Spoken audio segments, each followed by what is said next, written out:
Nanda Vata Vata ki City Veni Raturala and a Radio Bulan Dua Vata, San Francisco. Me Kochi Kenda Vatabai.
Di bula binakanian na turangan na marama kaya manina daw warorongan na daw murianan ng bata-bata and radio bulan dua bata San Francisco kauti kenda bata may nangaw na viti sabi na tinikandua and tolo na miniti ebakakin na nangaw na kaya Santa Rosa sa sibi na ba and tolo na miniti hati ka bunan ng dabi mga maruta kini bula binakakani maraw ikando kay nang tabay sota talitiko na bata-bata ngo ta maruta katiko ng bula binatunan raki susu tiko era kaya so ni buka turbuto tiko may na koroturanga may suba nanda koroturanga may viti ya binaga buka lebu na namun isama tiko may ni bula binaga nanda buka rorongo kami ni nanda buka muriana nanda bata-bata in radio bulan dua bata and sota tiko nang bula binaka and mataka ni singa buka rombo kay viti anday na kami ni singa lutu lebu and nanda beya tuyan utale so na pasifika wilikina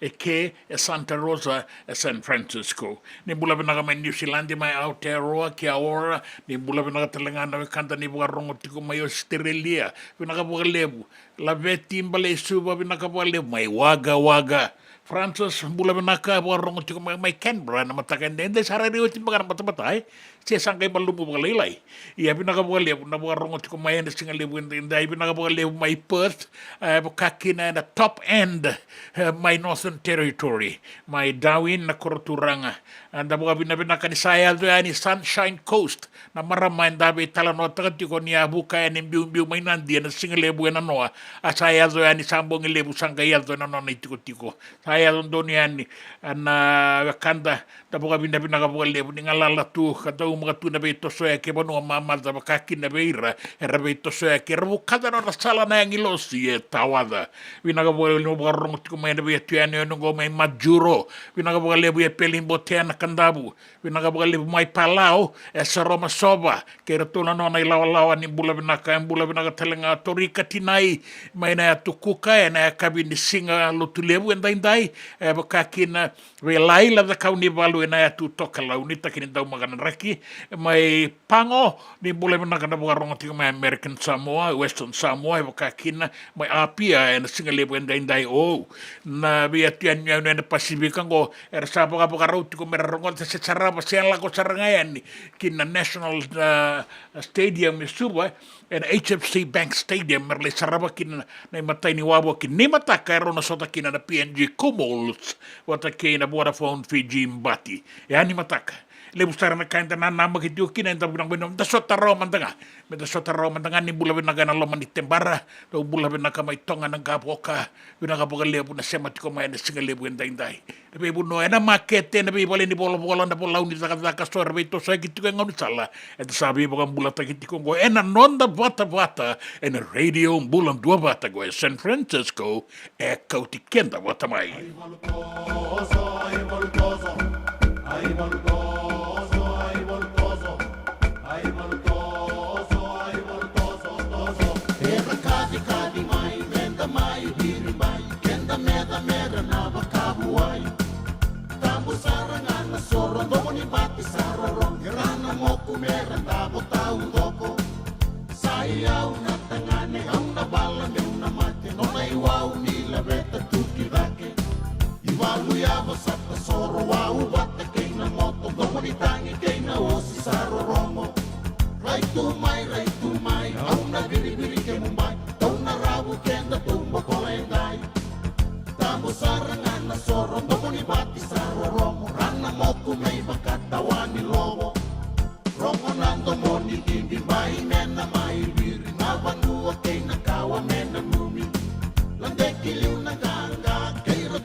Damai marau kede tu banama tani me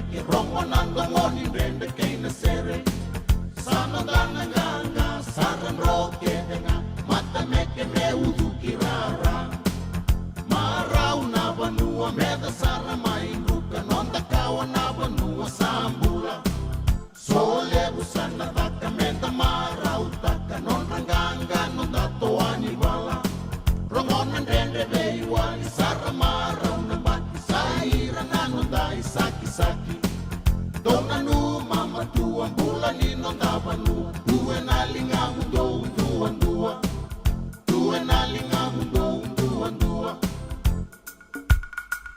rongonan domo me kamana koro ai ai bolu ya bosa tesoro ai ulke lagi rabaro romo ai lagi ni bolu kasada bolo ai bolu toso ai bolu toso ai bolu toso ai bolu toso toso toso toso Na ponga mai na siti di vitiri mai na korovou sero serevi na ivalutoso io na ivalutoso dina ni mataka na muningo na mai viti na vingenravu na HFC Bank Stadium era una sota kina na non da timroto na non dambati na Vodafone Fiji bati watake na PNG Kumuls ya ni mataka ni alabi na kanitoso ya nikina dala itoko ni ira non da duru kakwen labi na rara roni ratabola ni mbula binaka makarese seti ko nando mo mai Amerika binaka boga lebu na boga rongo mai pakakina nando mo ni sere gonga na PWD Walu Bay binaka boga lebu binaka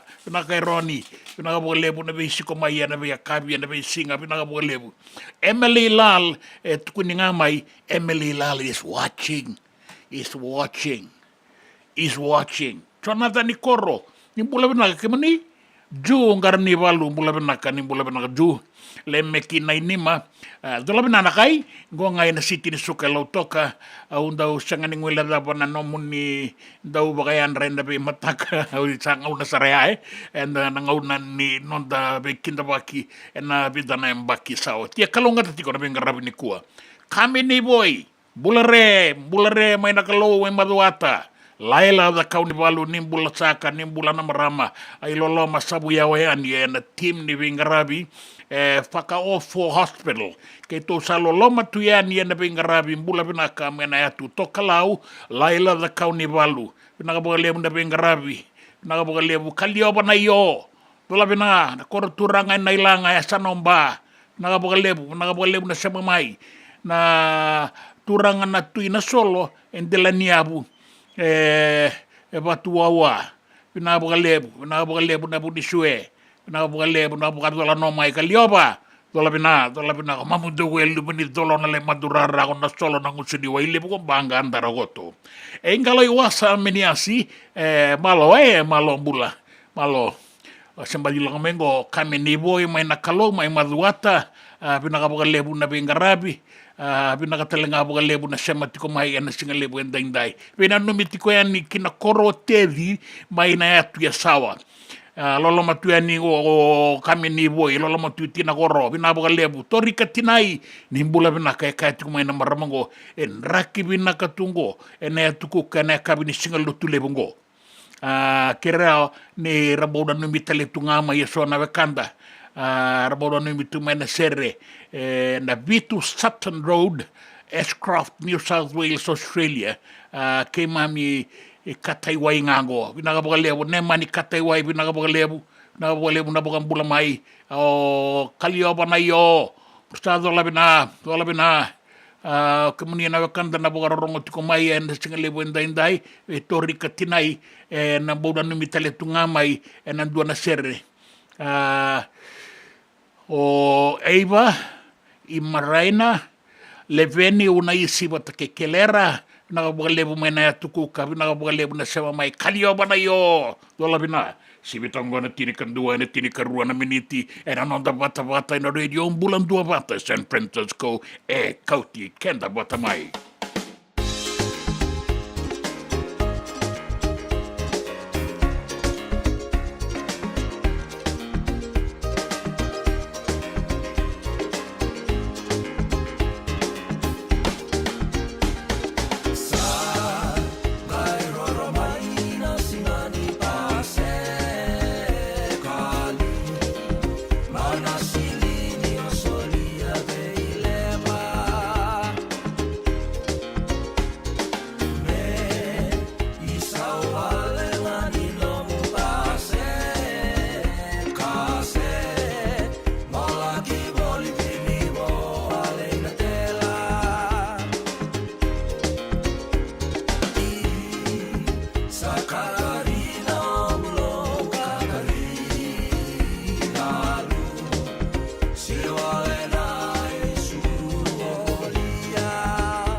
Katarina Ombulo, Katarina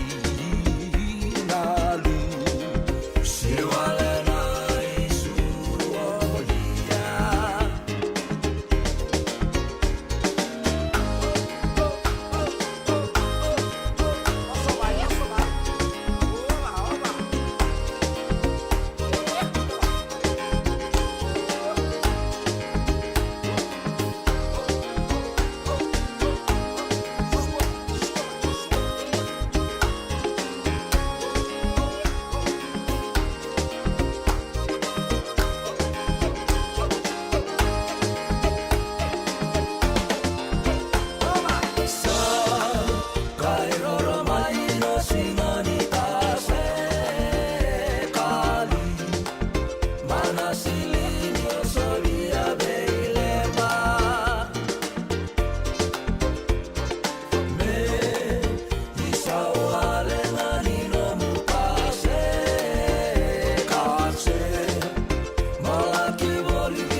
E senga dina ni kara rawa na dhaka waka kekiwa.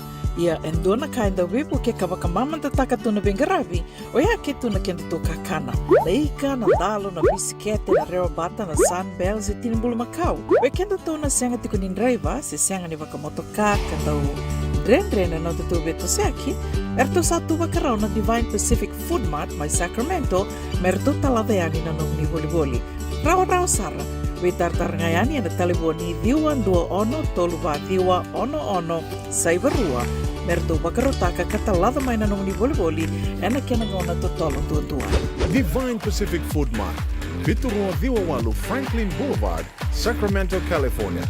Namba di taliboni diwan dua ono toluwa diwa ono saivarua. Erto ngarama talanga ni kena lewa suburi ani nanomu yaya. Mai na nonderto stoa kena nomu mati ni katumba. Nungu chisu nungu badua.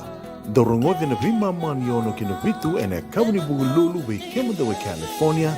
Vima mani rua ene kavi kina tolu ene singalewu ni lotilewu we kemunda we viti. E warotaka na New Methodist Christian Fellowship USA. Rongote ene Radio Mbulando vata San Francisco me kauti kenda vata mai. Na nonda vata kei City Veni Raturala.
te lai sabula koro e na chule ni hana na sasalu ke na chule e na barabi na kurubarua so dola binanda viangwane toka sa sain ronro bula benaka ni bula benaka matangali ke rendo na sere moninga na numikina na tumambua dei o ya na singa ni kwa singa indai ni na solitio kina solini bono ondelai sama tu ani ngoka e Perth Western Australia ni bula benaka Mike Solua dola benara tu tau ke tong bau na mitu na sere tarawang rindo binaga lebu Bukai tiko-tiko kemudian naturangan na maramani kanda bukai tiko-tiko and the Vintage Creek Apartments Elk Grove Sacramento bau na numitali tungakin na natabaling o ratu pedeli na nobo binaga lebu na sema tiko mai na singa indai buka binaga lebu kalunga tiko na bingarabi binaga lebu era tu sambau wina numitali tiko ngani ko eso na ilaw nuita kinir na sema tiko mai na singa lebu indai na ngauna eviti sibito na tiri kandua na rusa ngabulu kandua na miniti mai Santa Rosa sibito ngwada bai na tiri kandua na miniti baka ngauti ko na no bata na radio bulan dua bata tamana andraumbula nimbula benaka M2O Saturu kerebia me botai iba birthday boy Leonard Railala lolo mabe kona luvengu lolo mabe na lemu mami ma California fina bo lebu kalunga tana bingorabi ai kalio bona yo buni suena buni masiemba kitione raimbebu tai kitione samo siliveno ralibanawa ra sema ke tiko maimba na lo mani pono maimba sante buna tasitobu M2O Saturu zola bina bukalebu na nom ni be sema tiko mai na singalebu indai na non dai was sending unango na non da bata na radio bulan dua bata na singalebu indai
Me voliam back in do nungu life insurance policy?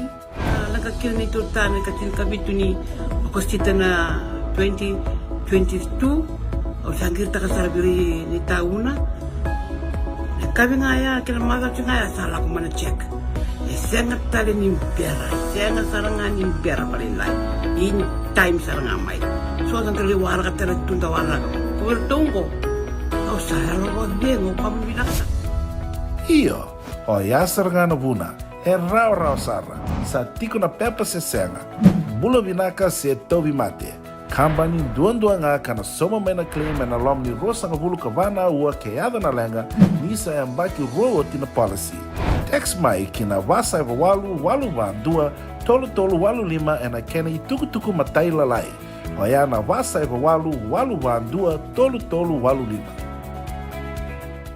Dendram beka nangola ni kibal ni lo tena buku ni oso pakadadaka. Sendra kita beka na tos nimbula, ko ni lenga sinui gawa. Nana maki mai kina programu warotaki, mai vera tau na New Methodist Christian Fellowship USA, nongu chisu, nongu banoa. Rongo na bima manione na kabini buku lulu bei Kemando California, bima mani dua na singilebu ni lotu lebu bei Kemando biti, and a radio bulando wata San Francisco, me kauti kanda wata mai. Nanonda wata kay City Veni Raturala.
ni taka no mui balbala.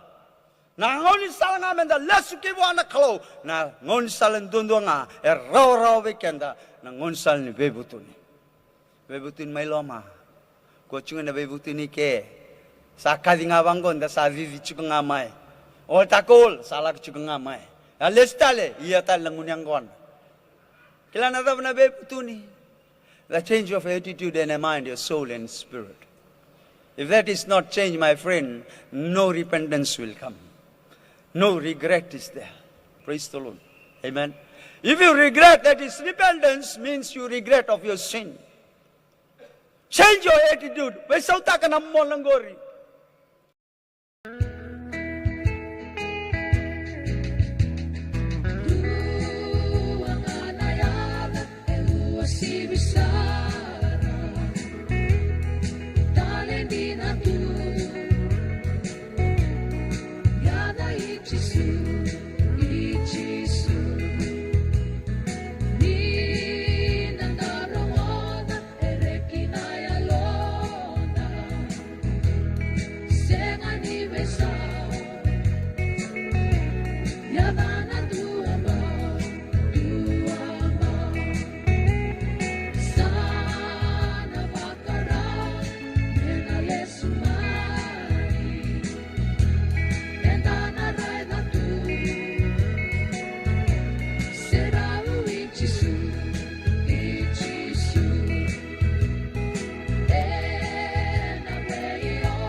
Kafa Family Gospel murieti ko yan ni na daw na italatala lal Muhammad membeleta na bibutuni ara tuala nga sera taumanda amata sera ni valilo tulebu na centenary suba binakabali mo na sa matikumay o bagayan rati ko yan ni BM tubo sa turu bagano ini binaka na sigani sudu na Leonard Railala iwagan Rayanandi Lola Masan o he bagatelanga kina na sigani sudu na Memendrilo abuna Nandi Lola Magulewa tamanan raum bula bula naka na kangu ni bula naka na koi lengu veto koni tiko yani go ena anu no Falkland Island go in the South America agari rei kena imata imenda rongoda maikina endo na isema tamanan raum bula binaka bogale busara mana Falkland Island ni na numiti ko yani en devani yare bonu bole bo America inda binaka bogale enere tawalo bula binaka bula bina maseki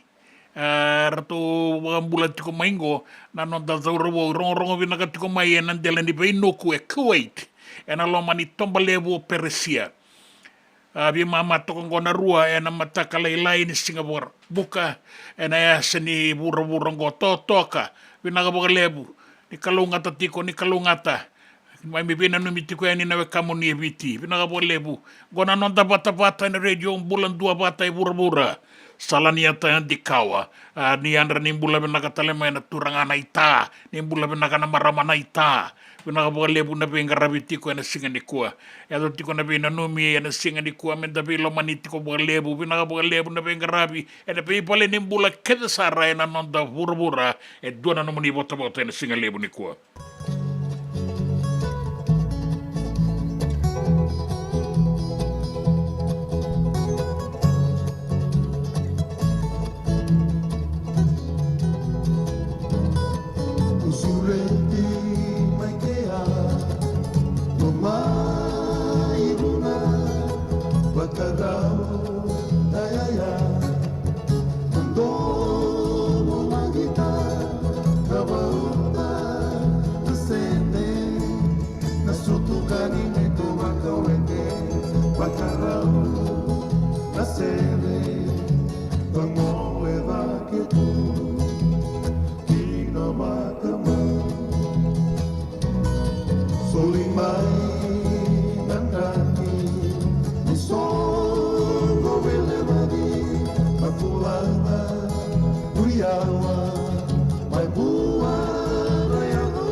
Ena buona ngauna na levo ni nondo so enda sa sianga sarangan nikla na tabu menda baka talau taka buka singi lewu taka siapa kaya kapitak neka kuni lo malenga sa tiukin dono menua erau ni buka tingu ikimuni wayana JJ's Food Shack Santa Rosa California na vei matangali kaka na tibgina mebaka na karitoa waraisi na logo palusami na buwaka na kaiwa soso na dalo na toa na kokonda bainga ni kena gamure na kaka na buwa malang mebaka na steak gai buka loka tabi oke kena kouslo surua otat ni kailangan ko na kena pie ng bani kay na manray oyana JJ's Food Shack Santa Rosa California erau sarangan no direct message virtu giring akin na bitu sa bitu tolo dio tolo dondo limono se onga wale sarangal itu miko may nanomota na dio maluma Billy Street oya e Santa Rosa California erau talangan ni rutuli dilibatakan na kemu katalo wasing lebu sa waka kabi ya may Santa Rosa Kinavato JJ's Food Shack Santa Rosa California. Me volia back in dono ngu life insurance policy? Nakakira na ito tayo katil kabito ni akostita na 2022 o sagir ta kasarabiri ni tauna. Kabi nga ya kinamaga nga ya sala ko mana check. Sengat tali ni pera, sengat sarangan ni pera balilay. In time sarangan may. So ang kaliwara ka tala tunda wala ko. Kuwertong ko. O sara lo ko dengo pamilaksa. Iyo. O ya sarangana buna, e rau sara, sa tiku na pepa se senga. Bula vinaka se tobi mate. Kambani duan nga kana soma mena claim na lomni rosa nga bulu kavana ua keada na lenga nisa e ambaki roa tina policy. Text mai kina wasa eva walu dua tolu walu lima e na kena i tuku matai lalai. Oya na wasa eva walu dua tolu walu lima. Doyan Robina kana marramanaita. Do samba di ba kusa iwe. Yandra naita. Kita sili katalau mande na Orange Lounge. Maleka. Gora san ba di kata-kata binakasar tunga toboy sembang bakau. Gai wai dala tu kinambat. Koe serengan kori. Sono ngono santa binakat serengan na kenta kakana. Dina to zoko. Keba kitu sana berata ini boga singelebu. Kitu sana gele boga kabi ngaya ni kena. Na Orange Lounge, katalau boga singelebu se boga kabi, e bora uta itu boga monggo sangai to toka na bononi kana. Mai na menta to ide niti, kena boga singelebu se boga kabi me bokana boga sekera. Na sui, ike te muteke roro boga lolo keina vida tale. Gira ramo klana menu ni singoya. Na Orange Lounge, tolo dua Orange Street, Santa Rosa. En dua tala na tamani vingarabi ni Divine Group of Companies. Dola mena wala kaloka na mataka, kina wala kaloka anambongi moniti kina singatambo. Na Orange Lounge.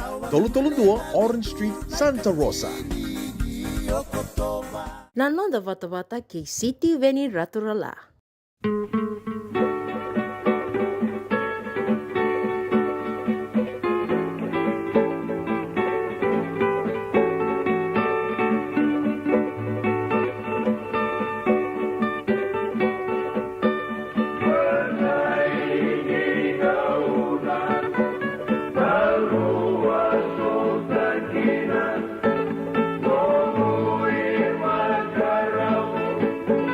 Todo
so si saiko sa iau nga.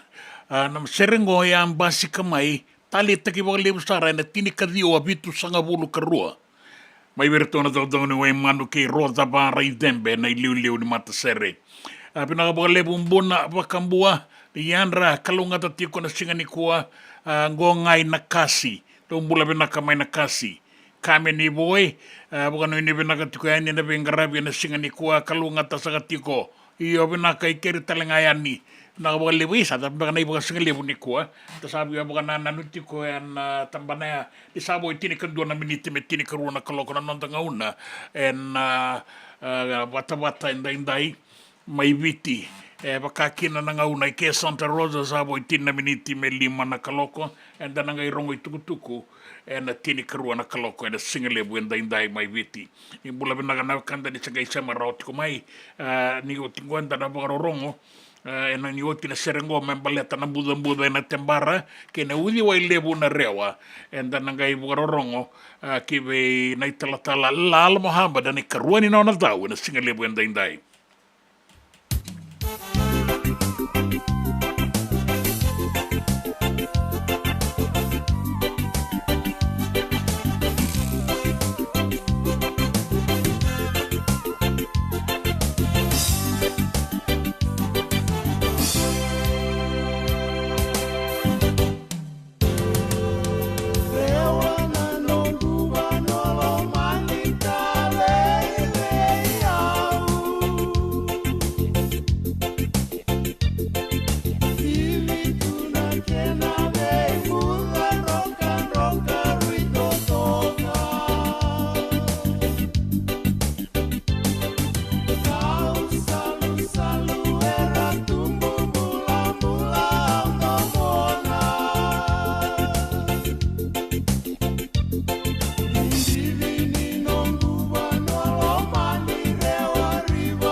Pinaka lewenta bororong kina tambah bagan ni bisa enan rotu dawe na singa lewenta inda ini bernin tangai ronga bana tuku ena non tabanoa. Ivita na kwe korkor ke tau dhurki na ninrota ki dona ngonelewa mata iti ko ni beso turanga ni koro. Dona koro ke tu lakoba ya wasara ke tu lei bondo bilbil lei bondo ose. Kito saya de na korea turani ni kilana ngoneleongo. Ka ko iyo sa ruongo na madha wane tu songo biko iti ko na madha. Okay, bangarama indono mose mata isaranga ni beso turani. Na itabi na ituranga ni koro ko na mate ni tu me kila vida na mata bo so bumay bona wanga. Do ko ni ngoro ya na make na irai ni ngonelewa. Mondo kila ambaki vida. Ke baka me bakan dua batata ka ulilu ni abusa na italatala o gase ni buli merangole na ken leidha kana ken le bulumbulu taki. Se lagi tataunaki ve indona maram ni lau sa tigo rawike nge basumbur me indona ngonelo ni lau sa lewi loko e rusema. Tongele bulumbulu te koikia tiko na lau e vaude na prokiwa. Do baka iyo takabate kede. Iyo ko e tiko na ambaki tina ka baki ni tina ka ono i vali bebesu. O vete tone kento kina vanua. Ke kau mei ke ndona tamata vondo taronga mande ko tu mei mate mna sa ambuta ko fitu mai. Do kai tu berna lubende no be ko ribuli. Lube bambimbi berna do robo na tumbu tingoni bukete ndole. Na lewa na yau ni vanua. Every girl is a heartbeat of her dad. Kia buta ko mai na numati ko iko na sindo na blessing ni nona vanua na muriko. Pale to sa ambuta ko di mendi nongale mbulumbulu. Ya sa tawo ti mantanga me na ke mo bosa. O kenda to nga to basura ki kenda to ti ko bati kento. To sondo ngone me sala muriko ti ko na bosa ni biba kalunga tataki. Ke sa ba sumbur to me kendo ngone lewa se ro se tolu. Tarungi ko arto ko may be. Nangone ni sudu ndo ngone sudu no loma ni bubale. Ti ko no na matagali, ti ko no na koro, ti ko no na abusa, ti ko no na sana. E sinraw ninda kaya akaw to nga may tolli sala waray. Iya, hindi na sar son kan ta sangkara ti kongo. Sapa kamen dua ti ko may na ibo raw nimbula na bin rotaki. Ko may sangkay may ibo mamataki santang kay mangarabo na kenaong wambongi ba na kena songko. Iya embuta ko di mai. Kasi nga talangani matata na itukutuku todo ko membaleti ko eh. O yana itukutuku may natampat lakad niya bisa itukin na nalawa. Bukan bimbi me kilai na yang bakinimbula ne koya na ngonele wa nrota ki maingo. Kaya bagay sanga ni matata narawan ni rotong may gangaura kikina eso turangan ni koro wata kay rerabe ito ko ni taka na dagada koya. Nakabukali ko bula unay si matiway may na tambadagada ka niya visa na singalibo yung dahinday. Sa botaletiko, vida na non rato daw, na non dangaw nanggo, na non da bata-bata na radio, bulan dua bata San Francisco, kauti kenda bata may. And na bukarurungad na itukutuku na non da banoa, kaya na biya sa ibura-bura, sa tekibuo titiko ni kuwa na bukang beste-beste, beira na tamatadagada na University ni Devani Pacifica. Sa kenen bale-bale, kaya baka tao na buli, bida na undolo na ngone rana may tao batakaya na bukang bese-bese ngo na University ni Devani Pacifica na buna rabukarita ka tikumay esengan nindua sar na yabu bo o kaya nga na yabu karabakan bese-bese mandakin na bida na yung bakisawati dan wita ka na esengan ni tao na buli sa bakalengay na non rabito sa kinangone doni etikungo na muani ang baki na ngaunang bimbi na bay korni buli kau kakina na University ni Devani Pacifica. Dan ang irong oda tiko na buwan ni tuku-tuku en tinikaruan na kaloko na nong dangaw na ibiti. Baka tulolo taliti ko nga na lumalangi. Irong oda tiko nga ni tau na udwa na bebo no esto may ibiti asa kadiba kioti. Na singa na noa nin sanga ni besaw na ituba kinin rakin na dono mga tiko may na bakatalengakin na singa en dainday. Sa tinikaruan na kaloko.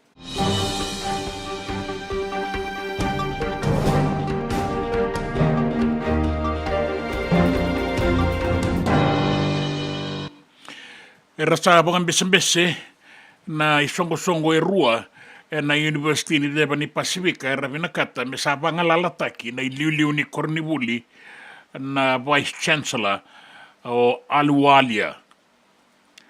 Kaya na isongo-songo na Association of the University of the South Pacific wata kinakaroon isongo-songo na University of the South Pacific Staff Union me sa tikabunan ng rabang bese-bese ni kuwa. era ngandre pa mera bukarita kana lomandra na leo ni songo ni tamata takataka na ena non rasanga ni yalo bukadengu rasanga ni maru takatiko na bengarabi mai be rato na vili utaki dua na matambose na special council rato ambose ia sanga ni talita kina kair tombose ambalete ba kair tu buka tiki taka na abun dinasar ni bukan besen-besengo kaya na kain doon me kawai taka buka lebu wake na University ni Devani Pacific. O kaya doon saranga me banga gayeliw na kena iliw-liw na Vice Chancellor o Paul Aluwalia. Era kaya na leo ni songo-songo ni sanganin dua na kaya nga ngarapa na turang ako kasan doon me sabo ka dengo mandanga. Nabi buka da kataki na labeti da kini buka tangin dengan deni buli kay na da sanganing garabi tu enan dua ng ngaw ng balabu kara sabo karita katiyo kinang gona non rakawai na lewe ni songo ni tamata da era na numan ni kebaka enon dono me banga ngai buka binaka na University ni Devani Pacifica enon dono me tuman da buka tiki na kaniliu wata kaira tu na bengarabi. Ena sanga ni rao ni buka edurin doon na pipangangay me matata mbaleta ni rato tiko ngay lo mo rato sarangay no doon na rato pangangay na pingarabi ni University ni Devani Pacifica. Erau kaya na isongo ruo ni tamatataka ni rasawara katikumay na buka tulewa ni Special Council ya sanga ni maniado sara me baka na kaira na noma. Baka laku baka tiki ko mai na dua na ngauni sala me senga kina ni ingarabi baka binaka na lengkan dinasara taratiko na University sa iko na kena value taki. Era baka rita ka na leo ni songo ni baka loku yara takitiko na daga ni banganga na University ka nanuma ni sanga ni rao ni ratinggo mago doon na may sabla ka na pangangay laga baka sabsaba meron ni baka matatataki na toso kiliw kay na bingarabi ni University ni Devani Pacifica.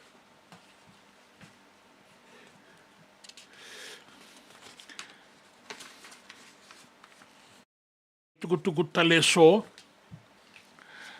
o ira rabitang ko makiti ko mena to kaloyolo masariri ko takiti ko na non rambula ni rao na mabuhay rao talaga na mati en itutu ni bengarabi ratiko kinango may lepanoni na sotia bitang ko maki ni matambos sa kay bura-bura bukarita kiti ko may ni natiko ya babala mena to kaloyolo mabungang bimbi may lepanoni kay nano na saya balangwa na matay balu ni Israel na Israel Defense Force baka buna na nuing gawang-gawa baka bimbi na po nuwera tiko kina na dawitang kumaki may ramya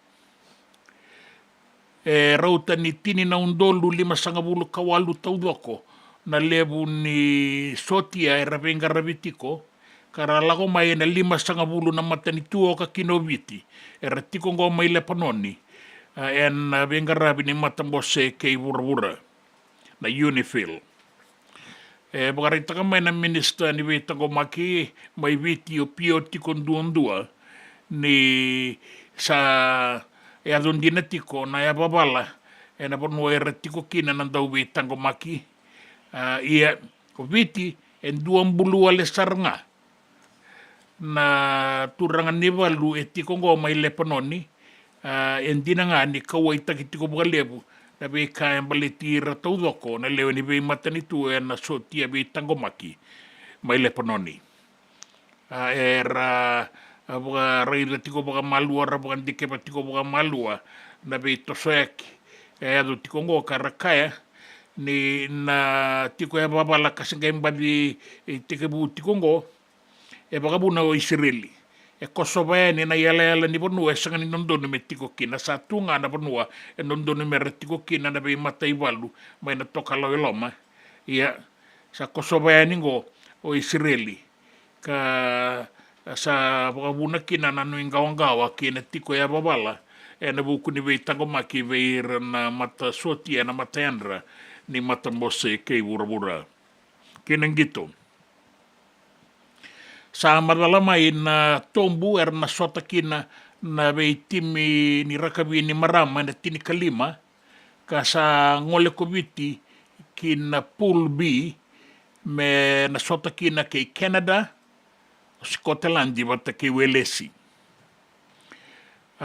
Kaya na Women's Rugby World Cup rua na undolo rua sanga bulu kalima ni o Ingilandi sa tokango andua na banua ka na rawa ni i o katikina me tokan dono ka rasati ko talenga ke irna be timi so.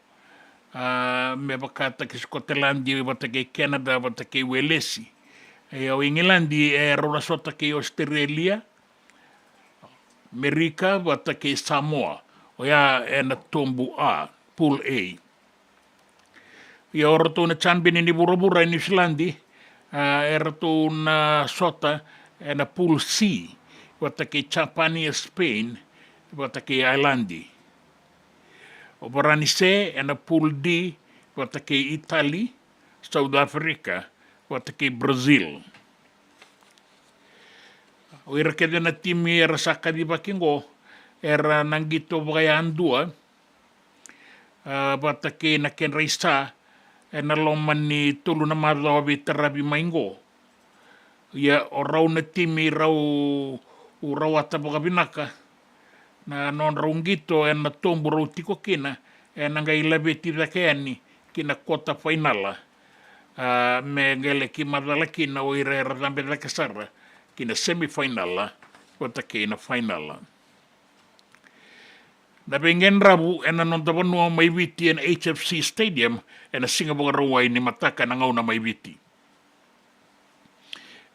bugarita ka mai o Kevin Naingama ni kurambu ini lai kadibi talemai me maingito talenga me mai lewena talenga na Vodafone Fiji Mbati na sota ni Pacific Rugby League Bowl Championship o Naingama sama tataki biwiti bunga na yututi ni ngauna ang gito kina na ruwa nondo ruwa sanga bulu karua ya sananu manisa na nadengu era sandingi takia ni sota le na rubo ubi binaka merala ki lewe ni nonda timi ni Mbati ka sama ni nanu mani sa narirayo timba ka nanon ang gito timi ni Mbati kinta dala kurumbui ni sa kabibile suya ni kasati ko bolingo na nonda panua me may matatagi kenda talenga na sotongo kaya o Kevin Naingama ni nanggito takibiti na bala takibonua bagango baka na lako na iwalu. Senga ni rawa ni rabakatara melabe na rara. Era na bala na ibakatangin dengan dekedesar mera rawa tabaka pinakakina na non raitabi. Kasaba kanu inu itu na non ratu baka raw na Vodafone Fiji Bati ke ira na daurobo era sa kadibakingo mera lewena na sota bata ke na PNG Comols sibina walu na tine na miniti na mbongi ni Singapore rawai ni mataka matai ni wabo ki ni Pacific Rugby League Bowl Championship and HFC Bank Stadium Suba.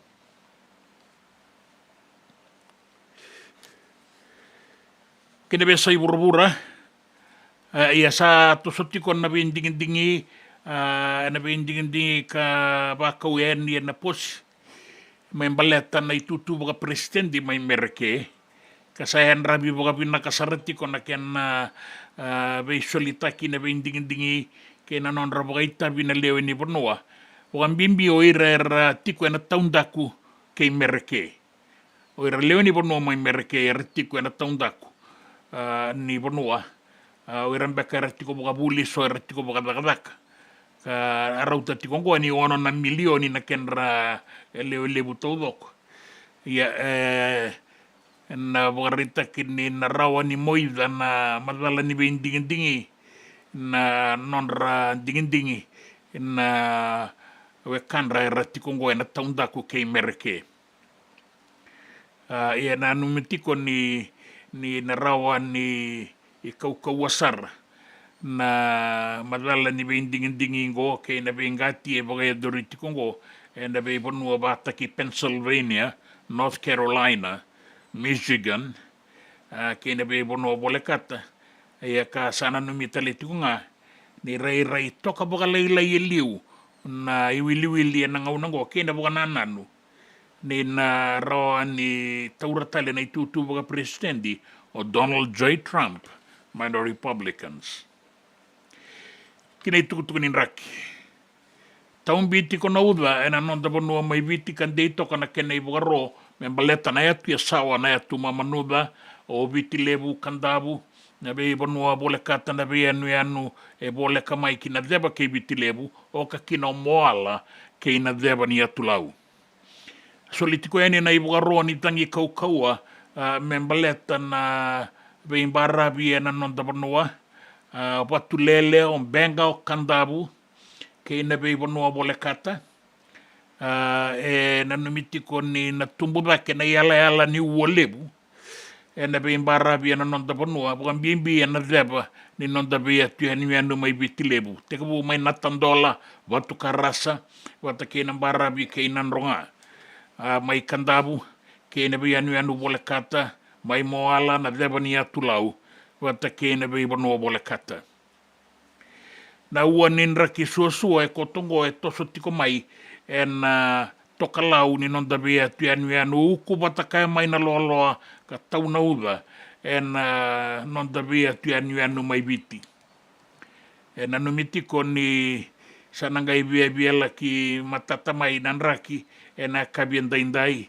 ia na tautiko mandanga na uda ia endua na ua ninra ki bina ka sako to bakai awasar e na deba kei biti ka bukabuna tiko na dangi tokalau kei na deba e na beimbarabi e na nonda panua e rawa talenga ni lubu mai na nonda beimbarabi e ke pakai sota kei na uolebu sa rawa talenga ni lubu na bei udiwai e na loma ni panua me daba na bongi lebu indai e na nonda panua na lio tiko kina na tokalau deba wata kei na buaira e na tarasaratiko e ni na basanga bulu kalima na kilomita dua na aua na kaukau ni rangi mai watu lele mai benga kandabu ke na be anu bole kata bora sara na wasa e doba tiko na singa lebu indai ki na mbongi e na lio tiko na rangi tokalau deba ke na buaira la kita iki na mata ni rangi ki na tokalau buoliku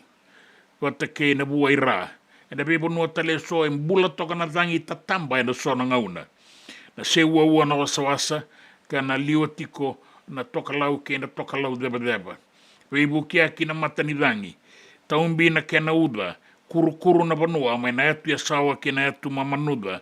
E na deba ke biti lebu o batu lele mbenga kandabu, ke na be anu bole kata e adoe ni ki moala, ke na deba ke lau. Tauwa ngauna na uda, kuru na banua, e na taumbi sare na sona ngauna ka na rawa ni lubu main na beimbarabi e nonda banua. Gori ke mani na turanga ke na marama na itukutuku ni raki e baleta na nonda banua sanuita ki ni dana kawaitaka e tarai kenda taudoko saratiko nga e viti na raki suasua ke na bula ni rangi e solitiko e ni kinango na ke na ibarau. Ni bula vinaga na wekanda ni bukarorongo tikongo e singa toka se rua na mosi na bua suwa na usori kandabu ke na be anu bole kata o ka kina e na e sana i tolu e na bole ko na sana lau ke na sana lo mai biti e na taubanga una nauda e na beimbarabi ni nonda banua uku na loa kuru talenga na banua sai kuangori na itukutuku ni raki na itukutuku e na be sai burubura na itukutuku ni gito ke na itukutuku e na nonda banua Na nonda bata kay City Veni Raturla. Isa lain berada memang bosotin kemu tugu merungati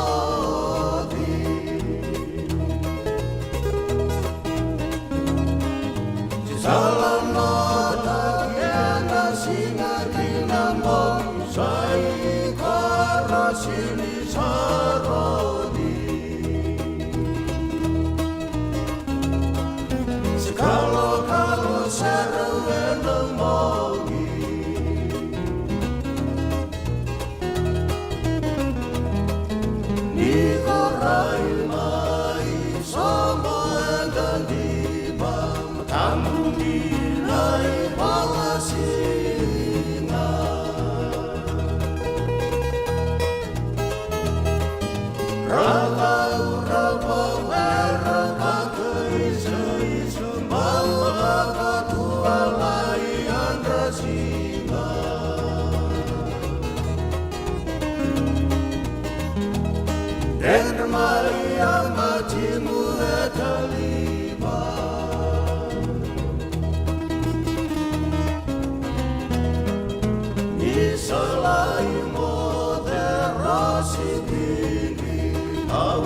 William back in Donongu life insurance policy?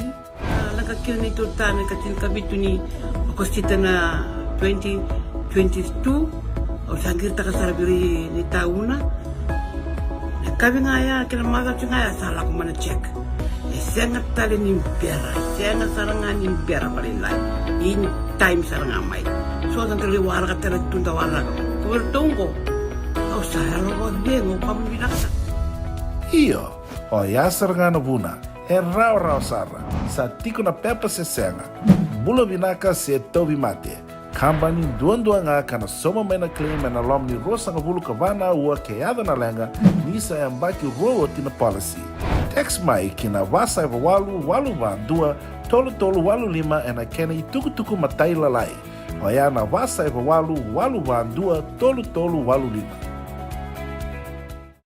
Doyan Robina kana maraman na ita. Do samba di ba kusa-kusa iwe. Yandra na ita. Kita sili katalaw mande na Orange Lounge. Maleka. Gurasan ba di kata-kata pinakasartunga toboy simpang bakau. Ngay way dala tu kinambata. Koe serengan kori. Sono ngono santa pinakat serengan na kenta kakana. Di na to zoko. Kaya kita sana berata ini bagai singelebu, kita sana gali bagai kabi ngaya ni kena. Na Orange Lounge, kata lau bagai singelebu se bagai kabi, baru tegi tu bagai manggo sanggai to toka na bono ni kana. Mai na menta tu ide ni ki, kena bagai singelebu se bagai kabi me bakana bagai sekera. Na sui, ike tabu teke roro bagai lolo kena vida tale. Gira rau makila na menu ni singoya. Na Orange Lounge, tolo-tolong dua Orange Street, Santa Rosa. Yang dua tala na tambang di Vingarabili Divine Group of Companies. Dola mena wala kaloka na mataka, kina wala kaloka anambongi moniti kina singatambo. Na Orange Lounge, tolo-tolong dua Orange Street, Santa Rosa. Na nonda bata-bata, kay City Veni Raturla.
barabi lo mani mo de matai suba ulolo matuiani. Pei niu wale ngana barabi. Sinu borete na kenai saluaki.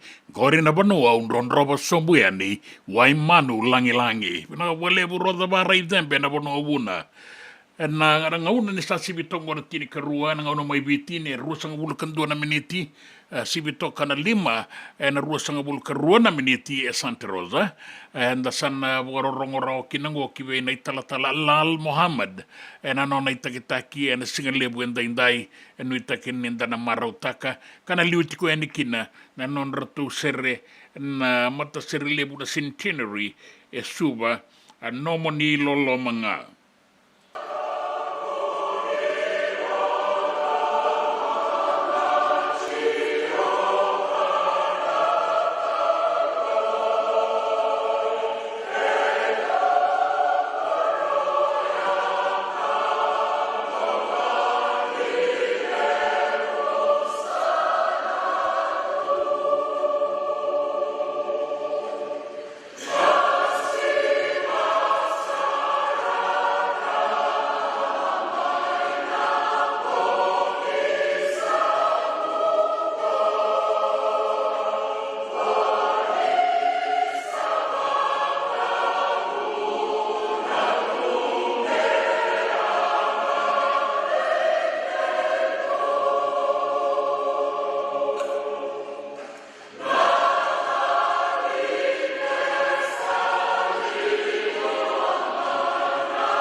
Jesus called Peter and said, Simon, do you love me?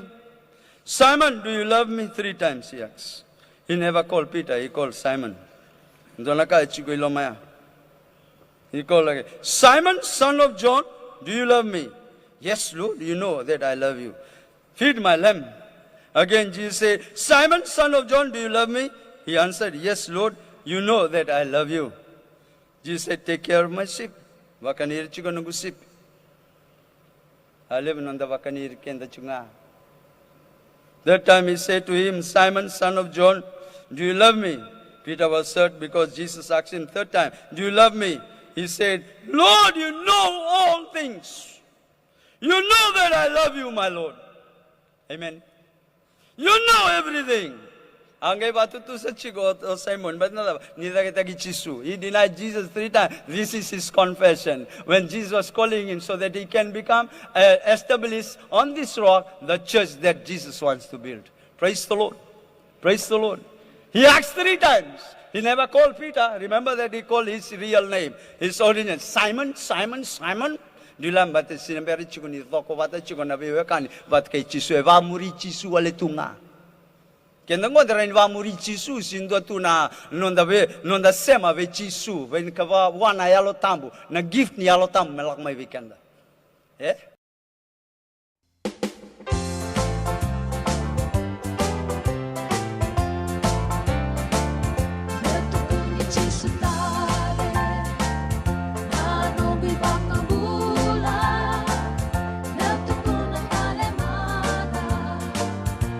Sama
Kafa Family Gospel e pe murit ko yani kay na daw ni naitalatala Lal Muhammad and na radio bulan dua bata kona non bata San Francisco and na singa lebu ni kuwa bula benaka ratu ilaiti angarapa na tolo bula benaka lebu bula benaka tangilala wanga bono malo bula benaka sabuti ko yani ko na bono indi benaka beira na luvenda e bono ambalabu e na non rangito tiko ni kuwa e na bono ambalabu inter-primary zone boga e doriti ko yani na molebu primary school rakeret ko mai rambo amaruta ki telanga kandokai ka maruta ki binaga bolebu sara lola matiko yani e na linga ni venga rabi taudo ko sara na radio bulan dua bata e na singa lebu indai binaga bolebu tangilala Solomon e turanga mai muri bula benaka totoka na Zion Shopping Center na tau ni mai tabua na moirani non tabon wasabo kanu ini benaka tuyani benaka boka lewu malo mesula membo sanay walu bula malaka matagali totoka makarisese ng domoni sere gonga sepatoni benaka boka lewu na matagali benaka boka lewu matagali na bengarabi benaka mesula membo sanay walu na domorto na wa imanu rto sanga yoti sarato kangango e ruan rto sere na singa lebu indai ia bina bo lebu na sematiko mai totoka na sere makawan den na ngai rongo da tale na sere e kautale so tale na boga nanu totoka bina bo lebu libai tengo ni mataka tukuna secheningo roni toso lebu kana tu ni mata ni bula binaka mai Phuket Hoi Lodge mai New Zealandi binaga boga lebu lebu kana tuni mata mai New Zealandi laveti mbale suba totoka na bengaravi ni radio bulan dua bata laveti mbale suba waga Josepha Tarongi e bula binaka na gospel song ngo sabu binaga boga lebu na sematiko mai na singa lebu indai tindo mandana kena ibo langau e na nanta bata in radio bulan dua bata San Francisco.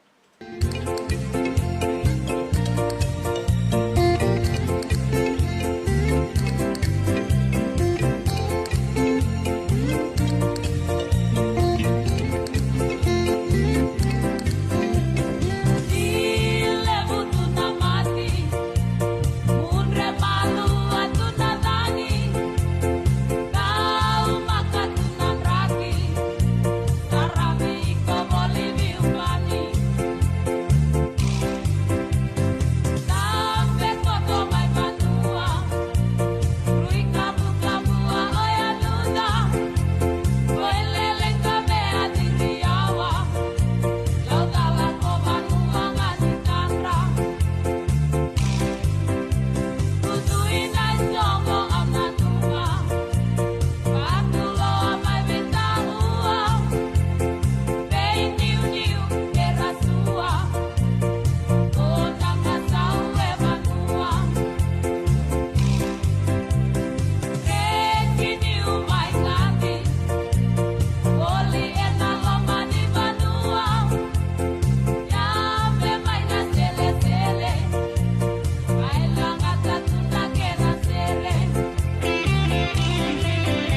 JJ's Food Shack. E tigo kedi kena nakakana boga biti me bakana kokonda. Lobo benga ni ngai kani do itu na bundi nan dalo se tabioka. Nakakana boga malangi me bakana steak baka elo kena coleslaw. Wee! Nakarito asa wadha badina na keni kana. Kay tigo talangana non to specials and lomo ni madawa. Daw tamba na Facebook. Na doi ni tiwa ya na bani manray pai kay na bungatale. Gore na JJ's Food Shack. View Valley mo Billie Jean Street, Santa Rosa, California. Pero talagang rito dilibo yang may Santa Rosa, may ato sarani kinavato. Giritiro sana kinavito sa mabitu tolo dio tolo dundo limono. JJ's Food Shack, Santa Rosa, California. Me voliam back in doon ng life insurance policy? Nakakil na ito tayo katil kabito ni Agostita na 2022.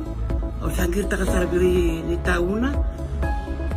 Kami ngaya kila mara ngaya salah ko mana check. Sengat tali ni pera, sengat sarangan ni pera palinlay. In time sarangan mai. So ang kaliwara ka tala tunda wala.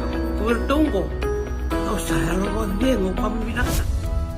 Iyo, o yasar nga na buna, raw sara, sa tiko na pepa se senga, bulo binaka se tobi mate. Kambani duan nga kana soma mena claim na lom ni rosa nga bulu kavana ua keada na lenga nisa yang baki rowo tina policy.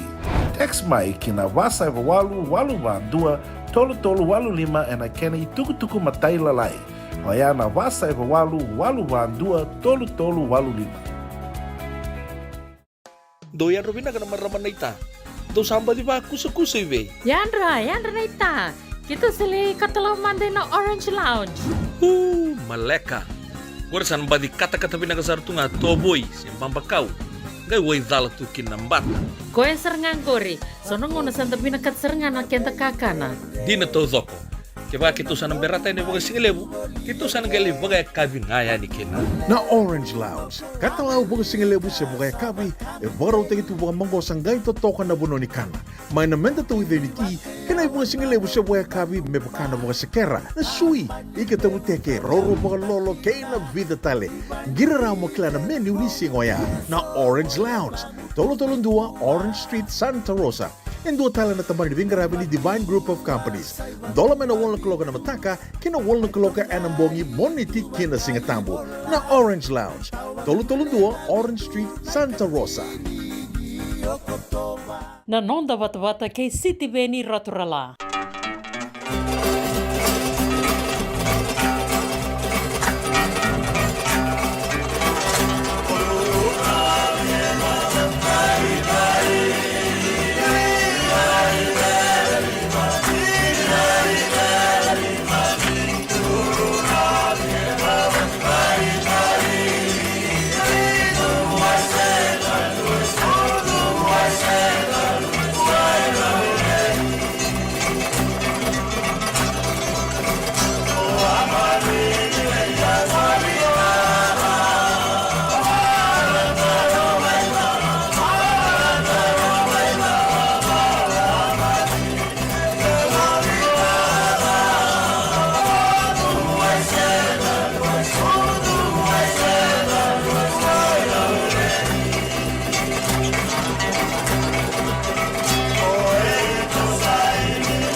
Dondrolangi kei na uto solo duru ravi ana vale taitaimi. So aindia so aiviti ni tu dakadaka na veisinga na teiraisi. So bon ratu lang si matila la na matirango. Aboka bina pinakabualebu na siya matiko mai na singalebu endai bula pinakalabe timbale suwa kahit ko nga may nitotoka na pingarabi na RBD, Radio Bulan Dua Bata. Pinakabualebu yan nilera tumay tabuki, totoka po kan dua na pingarabi matangalie. Bulan balabu, ni bulan balabu ke muni. Ni bulan balabu. Laila da kau ni balu may na totoka lau.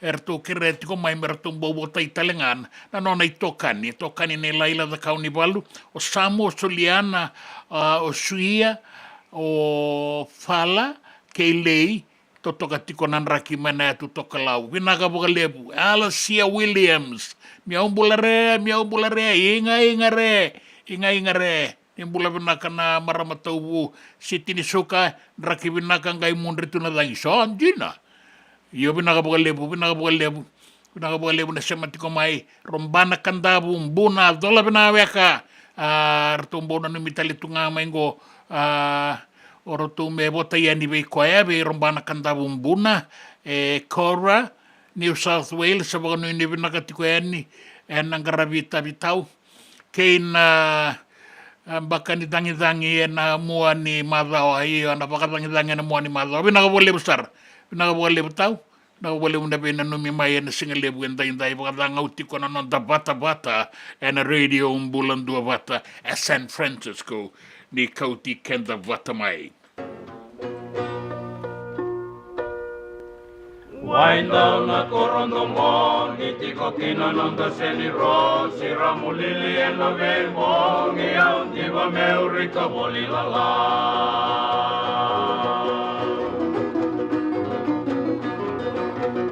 Sitara la la, sitara la la, rukuna meliana romo, aunque me sombo meu munu la la.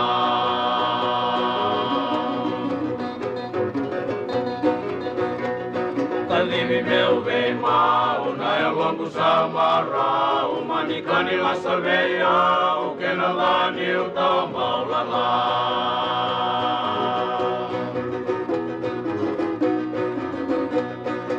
Sitara la la, sitara la la, rukuna meliana romo, au tambe sombo meu munu la la.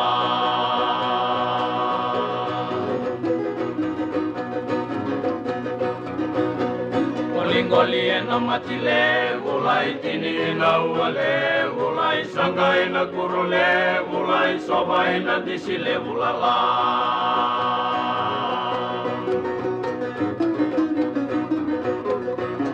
Sitara la la, sitara la la, rukuna meliana romo, au tambe sombo meu munu la la.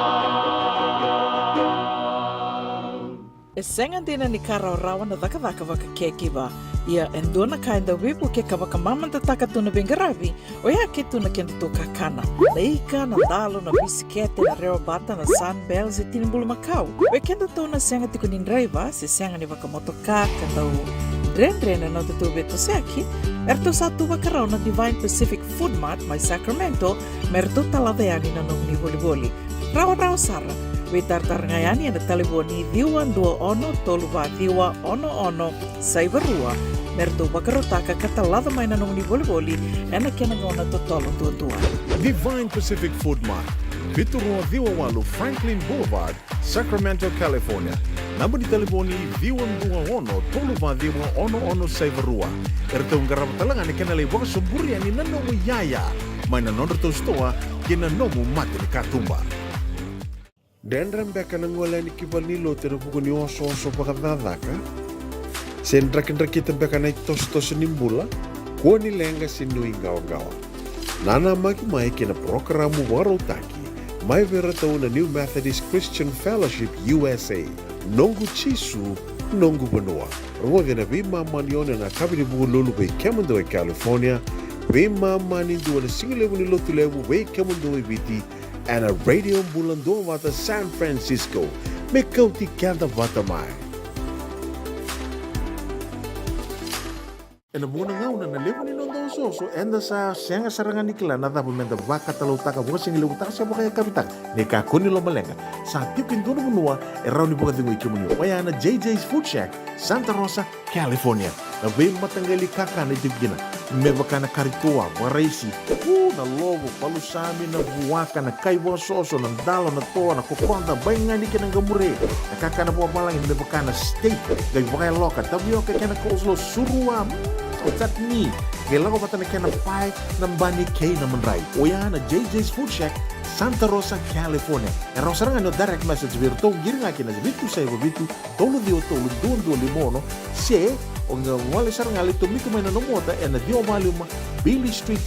O yan Santa Rosa, California. Erang talang ani rito ulit, dilibot na kaya na kaya mukatalo wasing lebo sa mga kabi, yan may Santa Rosa, Kinabato. JJ's Food Shack, Santa Rosa, California. Doyan Robina ka naman raman na ita. Do samba di ba kusa-kusa iwe? Yandra na ita. Kita sili katalaw manday na Orange Lounge. Maleka. Gurasan ba di kata-kata pinakasar tu nga toboy siyang pambakaw. Ngay way dala tu kinambata. Koe serengan kori. Sono ngono santa pinakat serengan na kenta kakana. Di na to zoko. Kaya kita sana berata ni baga singalebu, kita sana gali baga kabi ngaya ni kena. Na Orange Lounge, katalaw baga singalebu sa baga kabi, baro tagi tu baga manggo sanggay to toka na buno ni kana. May namenda to identity, kena baga singalebu sa baga kabi me bakana baga sekera. Na sui, ikatabu teke roro baga lolo kay na vida tale. Giraraw mo kila na menu ni singoya. Na Orange Lounge, tolo-tolong dua Orange Street, Santa Rosa. And dua tala na tamang ni Grabe ni Divine Group of Companies. Dola na wala kaloka na mataka, kina wala kaloka anambongi moniti kina singatambo na Orange Lounge. Tolo-tolong dua Orange Street, Santa Rosa. Nanonda wata-wata kay Sitiweni Raturala.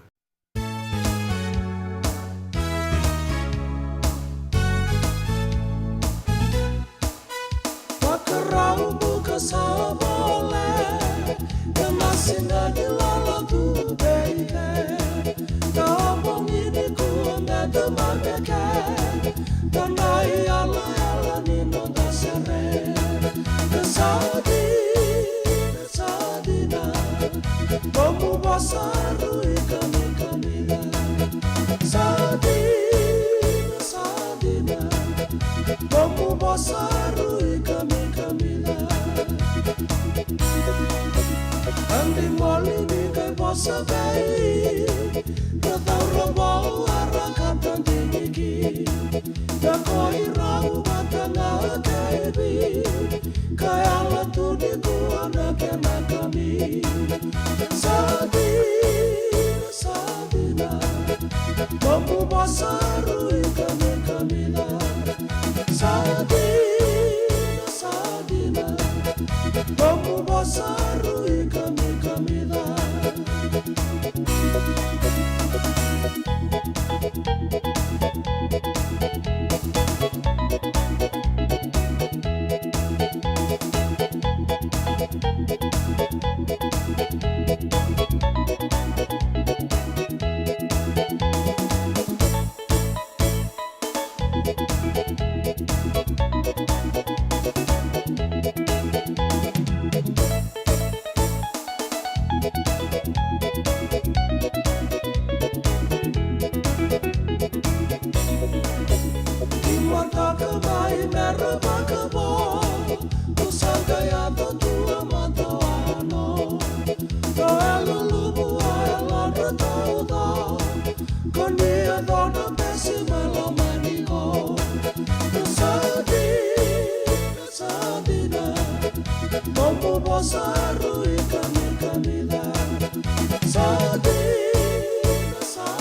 kamu basaru kami kamila.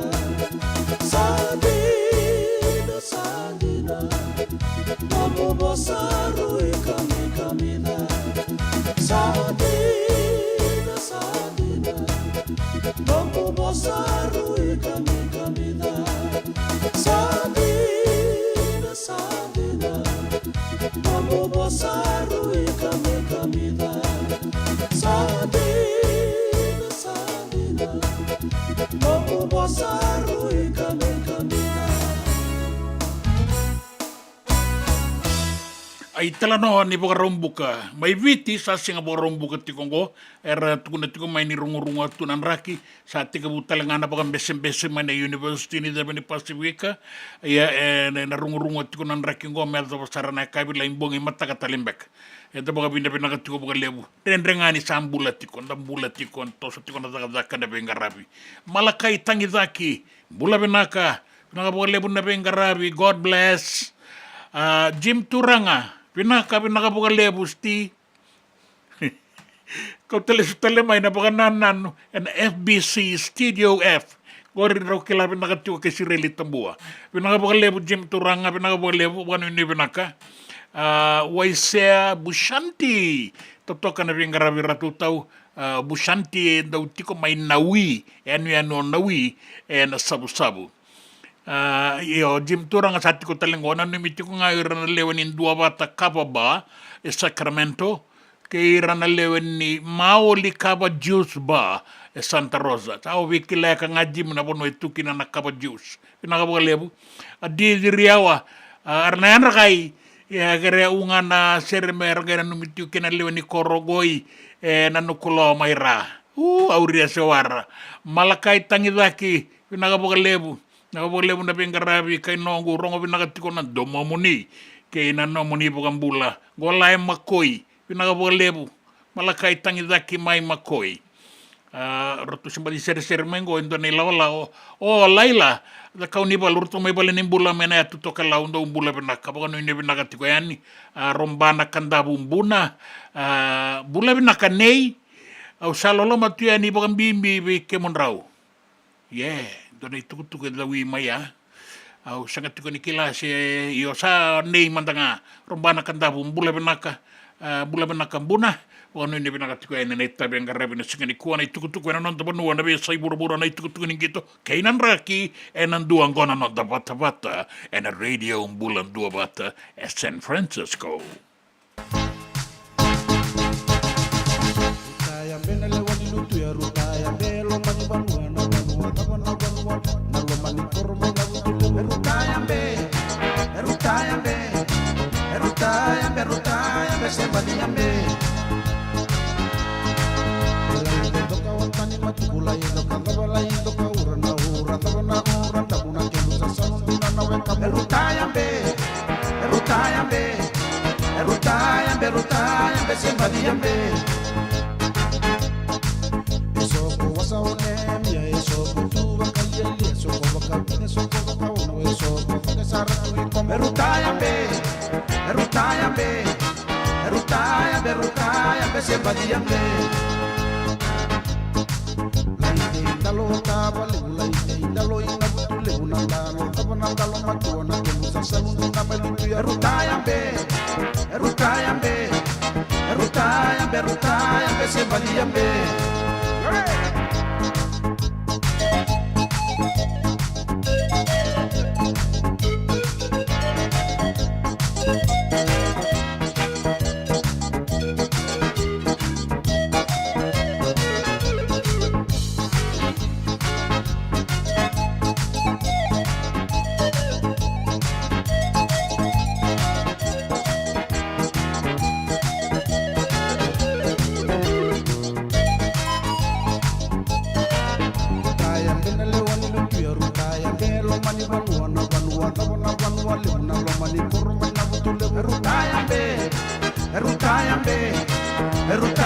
Erutaya be sembadi yambe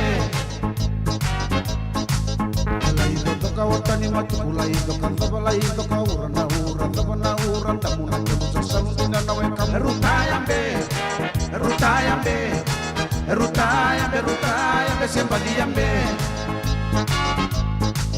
Esoko wasaone mia esoko tuba kali tia ilia soko waka vida soko waka ono e soko Pake saratu I como Erutayambe, Erutayambe, Erutayambe, Erutayambe, Sebadiambe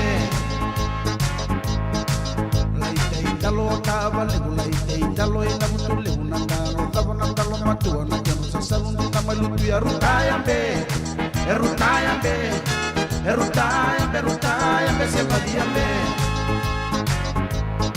Erutayambe, Erutayambe, Erutayambe, Erutayambe, Sebadiambe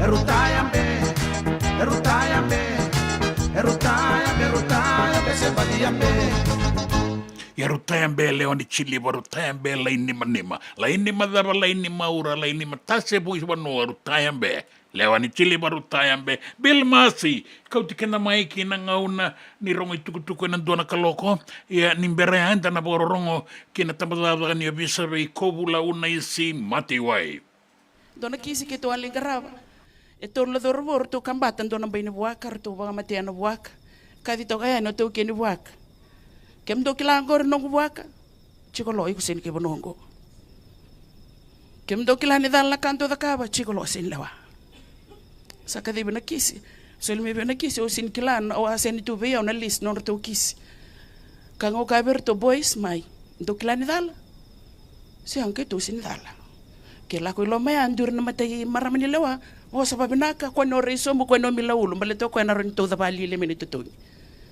tukuna na kandina awasin nama kana kartuale ka eloma sandur ro matai ba madala tagna da ndo ba matai ki na buak eu na luben tui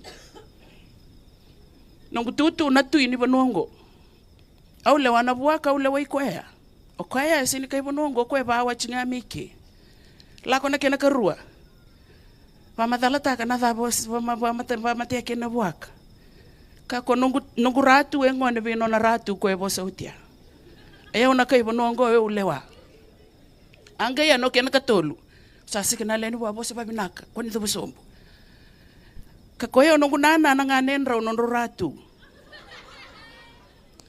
oyo basutura ngai korongo kena balmbale ana ka ke de utara e warindu era ni bosakina na lawa e didi ngano na didi law is law ni taraba ka taon do ni ndone yaya se ni nomu rachaji tu kinongona lubenda offense of theft takes and carries away without the owner's consent 9 to 15 years imprisonment to na kina be kenda to yana singo ya na ito yang ngai tau be tui be liu ni abusa maleta ni aware ni babuli dirto ke o turanga mo baka turanga ore ni tuku ni koya ore ni toka turanga marro na tamata bulangi e marro na yau ni banua na ibabu bulia ya na non do no ngone me baka bulidi baka do dono en rauti ko nan do dono ni ngone e senga ni ndua na non do dono itu ke o ko me lawai ko bati koya o ko ni dhuri na matamata ni korivuli align his hundreds of rights to the 100 school rules ni dhuri lo mani koro align taka na non dono kina lawa ni koro ni dhuru ki bali lotu align taka non dono kina lawa ni lotu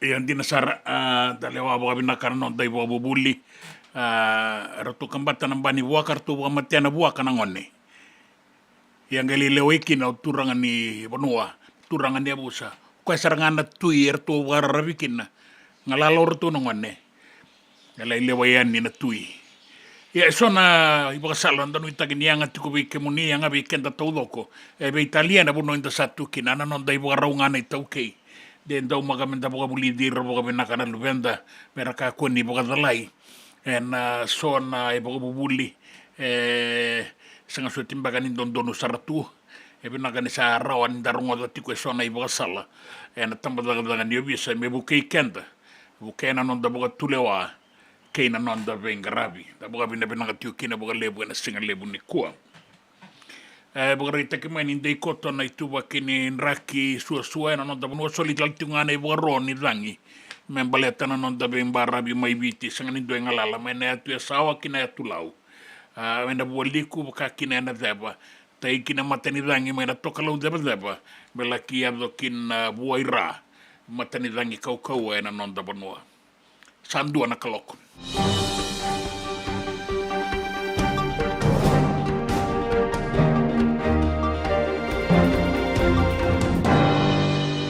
Ai tukutuku na non da banua mai viti. Era sabangan bese na tamatataka na University ni Devani Pasifika.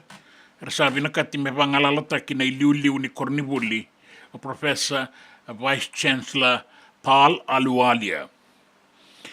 Era sabangan bese saranga inday na barombu ka inday na ngona mai viti ka rasa nanuma me rasa dito kamandangay na non raile me sabangalala na iliuliu ni Cornibuli.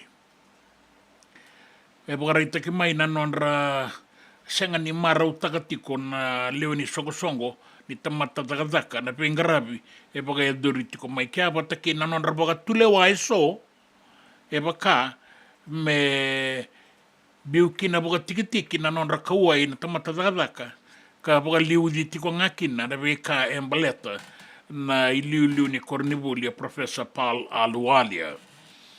Sa alabitida ke na kauwaingo rato sa laimbose na Special Council na University ya e baka rato umbia ka rato baga tikitaka na inakindina nimbose. Dua tani na kaya na numi melaimbose dua tani na kaya rato na numa ka rato sa laimbose nga embaleta ni tiko talenga na iliu-liu ni Cornibuli na matambose ngo. Erto kaya ke baka me baga dori baga binakasar nambose membose ikina baga matata na be kaya kauwa ikina na tamatataka kina Cornibuli ya me bana merto bangalalata ki orto na be liuta ki erto tiko and special committee. E na sakani rawa ni rato nang karaba baga binakana non rato ita bimbaleta ni rato waudi talitunga kina. Gona non rakauai na leo ni songo-songo ni tamatataka sa balabutok na ngauna na non rawara ka na beisau era sabi mo saki era kauta vake era kauta sombu ia sa bagarita ki nga mai ni sa edo mai na ngauna mera sa bukan data ka kina non rabaga tulewa mera sa bukan bese ruoti ko na songo-songo ni tamatataka ngo na University ni Devani Pasifika na Association of the University of the South Pacific kene matay na kene karua the University of the South Pacific Staff Union. Rasa ndambengo mera bagarita kana non rakunru na bagasanggaray na kene walinda ng rongo malua sa dabo ng basi kay muri en be talanongo. Era bagarita ka nga may na leo ni songo-songo saro ti kay mami o kayango mesangay.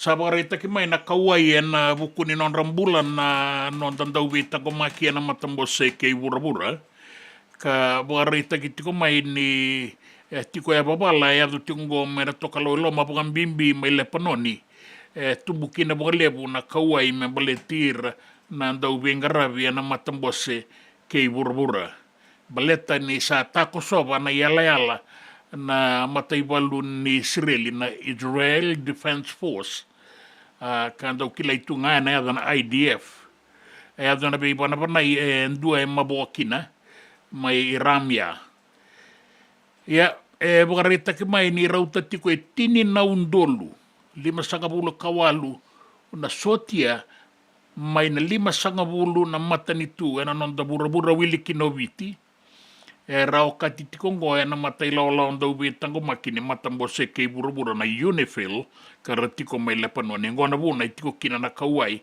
baleta na non rambula ye kana ministro ni bitang kumaki may viti o pio tikon duandua ini sabakan data kina kaway tikongo kasa wano novatiko na mata nitu may viti na be kaya do tiko na tokalo loma baleta na tumbu ba tiko ngani tiko ya babala obiti en dua na nona sotia etiko mai lepanoni na ngaunango ka bagarita ka mai ni kawaita kita litiko nga bagalebu na nona bula me bakata kira na kenabo en dua na itukutuku wasabuya mai na UNIFIL na matay balu beitang kumaki na tokalo iloma na singatambu ka bagarita ka mai ken ni tolu na patun en mai na IDF mai Israeli erto kosaba na yala bagatambui na blue line may lepanon ni o kuya ka bagatumbura na tiko ya babala to lagi seutakinan na burani kandi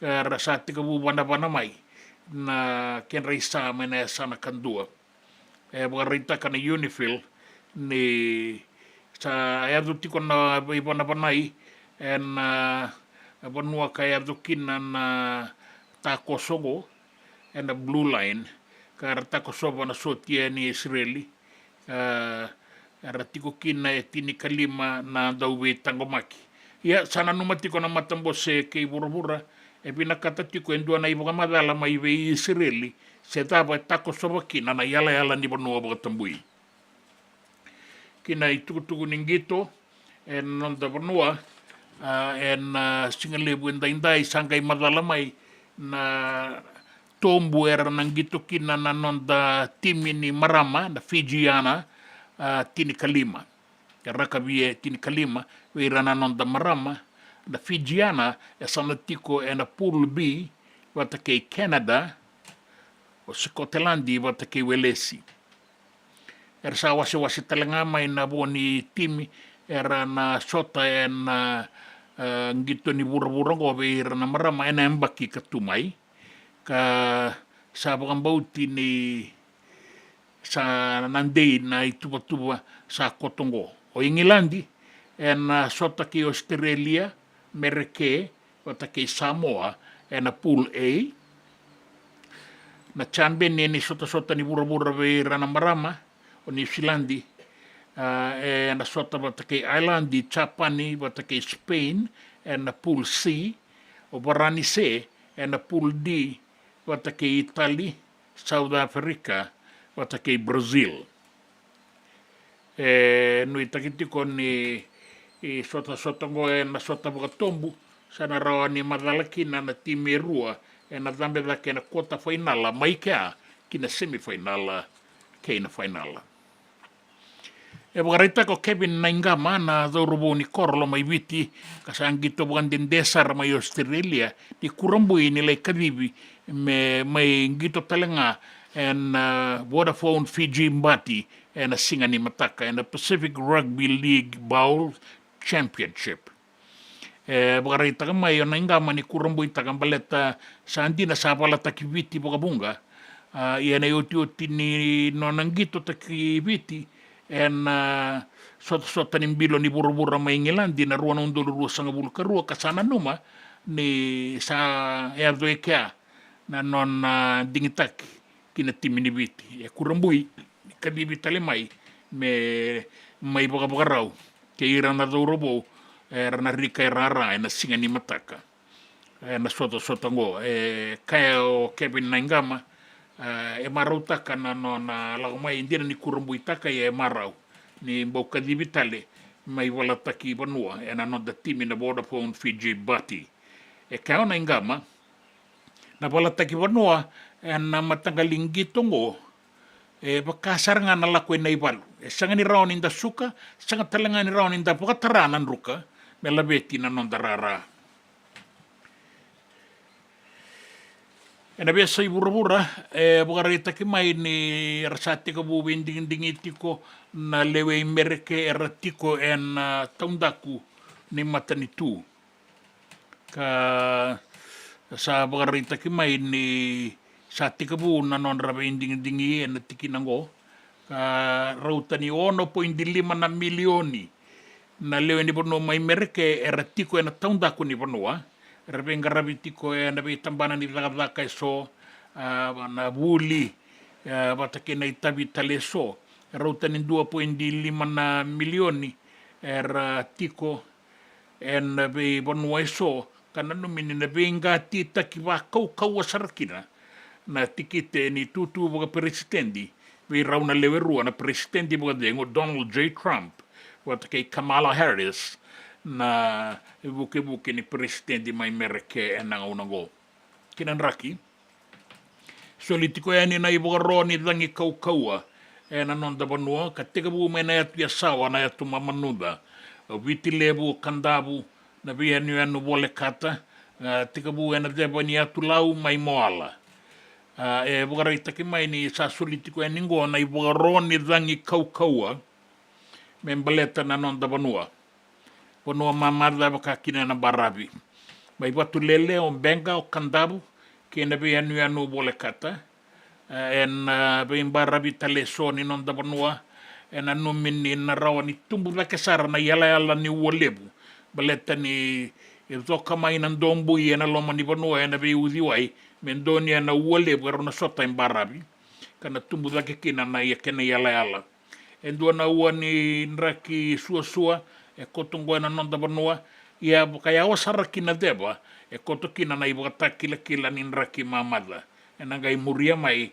ni oti na loa ni uda ke ina nraki da son donu magati kongo mai viti e bogarita ke mai ni na senga ni besau na nraki li oti kono toka lau deba ke na bua ira en na non da banua ka na bula sara na sona ngauna la kia zoba na basanga bulu kalima na nota en na be banua so mai batu lele benga kandabu ke na be banua bole kata bora sara tiko na wasa na ngaunango en visau tiko na mateni dange tai ke mai na buaira kai tosoeni kin buairake en be bonua taleso en bula sara toka tatamba na mateni dange na nonda bonua ke na be anu kautani ki na be imbarabi na tau bangauna na uda tau bisara na sona ngauna era ni lubu na be imbarabi zoka na dombui mai na loma ni banua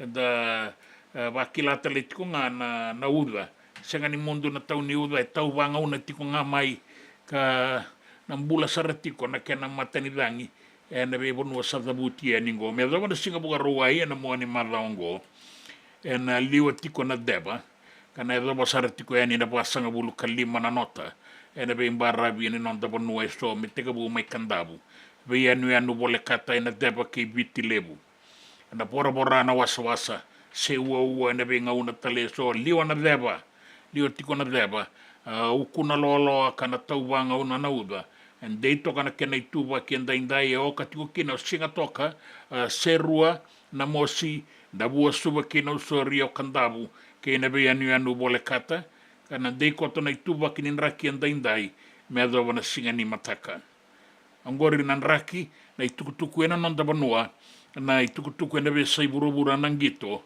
ke ina wakatu tomi so ena tambana nin raki na non da vata ke City Veni Raturala.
JJ's Food Shack. E tiku kete kina na kakana boka biti me bakana kokonda. Lobo benga ni ngai kani itu na bundi na dalo sa tapioca. Na kakana boka malangi me bakana steak baka loka kina coleslaw. Wee! Na karitoa sa wadha badina na kani kana. Kay tiku talanga na nono specials and na lomo ni madawa. Dang tamba and na Facebook. Na doi ni tiwa ya na bani manray pai kay na bungatale. Go na JJ's Food Shack. Viu Valley mo Billie Jean Street, Santa Rosa, California. Karo talaga nrito dili mo yang may Santa Rosa, may yato sarani kinavato. Giritirto sana kinavitu sa mabitu tolo dio tolo dundu al limono. JJ's Food Shack, Santa Rosa, California. Me volia back in dono life insurance policy? Nakakil ni tutane katil kabitu ni akostita na 2022 o sangir takasarabiri ni tauna. Kami ngaya kila mara ngaya salah ko mana check. Sengat tali nimpiara, sengat sarangan nimpiara paling lain. Ini time sarangan mai. So ang kaliwara ka tala tunda wala. Kuwertongko. Kau salah lo dengo kamu binasa. Iyo, o ya sarangan buna. Rao sara. Sa tiko na pepa se senga. Bula binaka se tobi mate. Kambani duan nga kana soma mena claim na lom ni rosa nga bulu kavana ua keada na lenga nisa yang baki roa tina policy. Text mai kina wasa eva walu van dua tolu walu lima ena kena ituku matai lalai. Oya na wasa eva walu van dua tolu walu lima. Na nonda bata kay City Veni Raturla.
Sa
Ongo na rongo may bala ni Songo and a radio Bulando Vata San Francisco.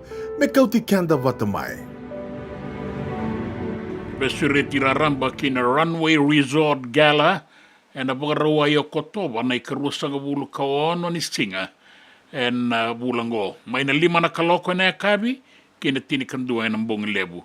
And Caneros Resort and Spa and nabasa ibabawalu sa Noma Highway, Napa. Na iduruduru tawi ando ng rawa sa ngabulu 5, ng dolan 2. Sa awat tuko katiko kinanggo rin na ibagay kapi. Tolu na itang babagay kapi. Danan doon niya yan, ibata kinakinanguno. Waimbutan ni Sambutu, ndo na awa. Lako talangan na bagarita ki Sulu, kinaibuki-buki.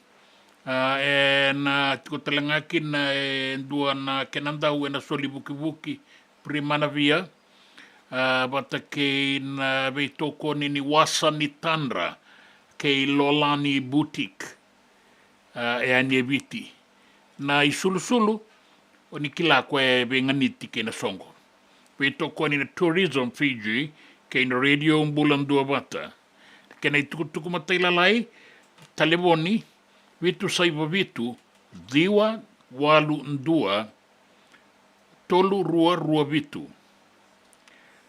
Teo ni na reida na website in the www.fijirunway.com.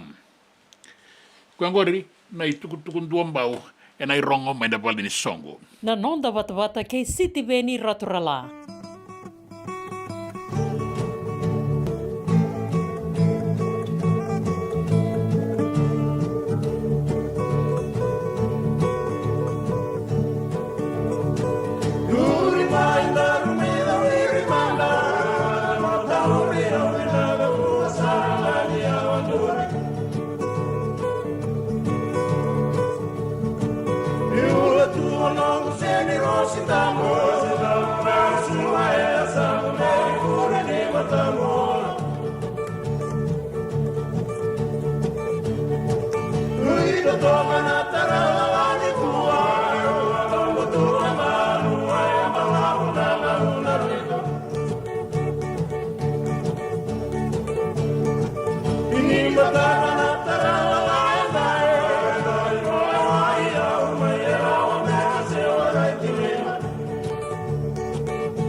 Sengan dina ni karaw-rawan na taka-taka waka kekiba.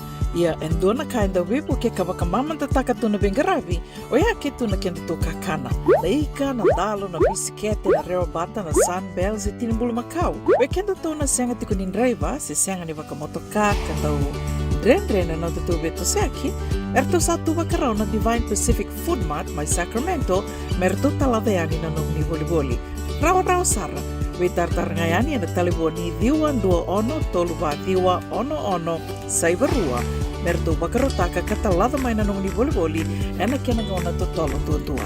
Divine Pacific Food Mart, Vitorua Diwawalu Franklin Boulevard, Sacramento, California.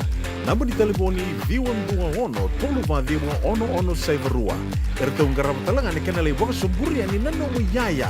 Maina nondor to stoa kina nomu mate ni katumba. Dendram beka nangola ni kibal ni lo tena buku ni oso pakadadaka. Sen drakin beka na tos nimbula. Kuo ni lenga sinui gawa. Nana maki mai kina programu warotaki.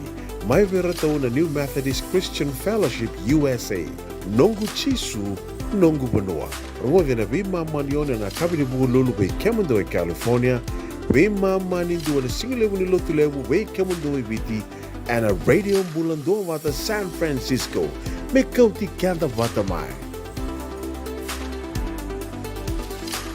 Ena muna ngau na nalewa ni nondo so enda sa sianga sarangan nikila na tabu menda baka talau taka buka singi lewu taka siapa kaya kapitak neka kuni lo malenga sa tipin dono menua erau ni buka tingu ikimuni waya na JJ's Food Shack Santa Rosa, California na wei matanggali kaka na jibgina me baka na karitua waraisi na logo palusami na buwaka na kaiwa soso na dala na toa na kokonta bainga ni kena gamure na kaka na buwa malang me baka na steak gai baka loka tabi oke kena kouslo surua Otat ni, kailangan ko pata na kena pai ng bani kay na manray. O yan na JJ's Food Shack, Santa Rosa, California. Erang sarang ano direct message virtu, giring akin na bitu sa iba bitu, tolo duon limono, se, o nga wali sarang alito mito may nanomota, na diyo maluma Billy Street. O yan Santa Rosa, California. Erang talang ani rito ulit dilibot na kayo na kaya mo katalawas yung lebo sa mga kabi, kaya may Santa Rosa, Kinavato. JJ's Food Shack, Santa Rosa, California. Na nonda wata kei City Veni Raturala.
Kenda na ibagatawa, anggo sa tal may weekenda. Lestel may na boss ni kalong ketu na banggo chisu. Kendo na ibagatawa nga. Leba manda na diwa sang mulkadi o leba karamay nandua. Saya alichik. Leba tu nandua chigungo. Abali kenda via kaulo tu chigo pertani ya ke na bonotan taleso. Ebina kangor. O ko ya manda nga menda lang nga nito ni bangor na wekanda sinrao chik. Amale kanan renre. Sinrao la ko chik. Sinrao chunga. Yeah, na lost image in our church today. We are not going out, my friends. Then we cry, salele man ito, ramgo, wili. Our census has gone down, the Methodist Church. May bida 200,000. Ngono kila chuga 200,000. Angge lutu chungmai, angge bidang ko 192,000. Oh, tamani. Ala ko ibe. Kaya bangangan doon na sir ni walele mo anggo na ibakatawara more than no. Sino more than no? More than no. Gebagab. Si Piera, sesetu. Abuna Wesley indo na ruana Bula South. Ang abuna uchu angka. Lalab na serle bungo na ibakatawara more than no na si Piera. Sesenong itu da gendo siang atal-tala. Ora si Piera more than no na ibakatawa sesetu. Sakandi na be kaya Asesenga na ibakatawa sa mo de nasib. Dabi sotang man ni serengo. Amen.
Alo tu sa tanto mai ki viti andai na sere ka ambulia o sa chosua rambuka wanga tolangata na mata sere na centenary na singalebu andai e muria na itavi na talatala Lal Mohammed na singalebu ni kua bina lebu na sema tiko mai anda barati ko na ruana kaloko na nonda ngaunango na nonda bata Jim Turanga bina lebu na numitale tunga amori ke rinda mundamu o mafi bata ke soane e Santa Rosa bina wale muna bina numi Jim Turanga bina wale Tony Tokalau Jim Turanga e sana kauna ya bro e bina ka laela da kauni valu sere da bambeka mona mundo ento na serengo Liz Irana Cola una no man sando no ya Liz Irana Cola bata ke Penny Moto Tava bina ka wale Jim Turanga bina wale me botai en dua na nondor tu sere andor tu tek e nangau ya o Tony Tokalau sama i mea ti kongo i Sacramento binaka o ye binaka Jim binaka boleh bina numitali tungani na turanga ngori o Tokalau ya binaka boleh bina sema ti kumane singa lebu indai ni o tingo andana ngai rongo na ulutanga ni tukutuku ena nonda panua kene be sai burubura nangito kainan raki ni mbera ni ndagai baga utia tiku ya ni na wango na bengara bibna ka boleh besar nora tu serre na tek na ngaunoya o Tony Tokalawe sa anjina bina ka boleh besar ngor to bakani o irna ilaw ya randa uni misini na Radio Fiji ya bina ka boleh buna singa lebu ndai se kwangore na bina nomi no itakin ndana be bota itiko kina na marau dina ni soli tiko mana ibu roni dangi kau asa kena ibu rau dendrenga ni satu 6 bulan ena radio bulan 2 bata gona nonda bata.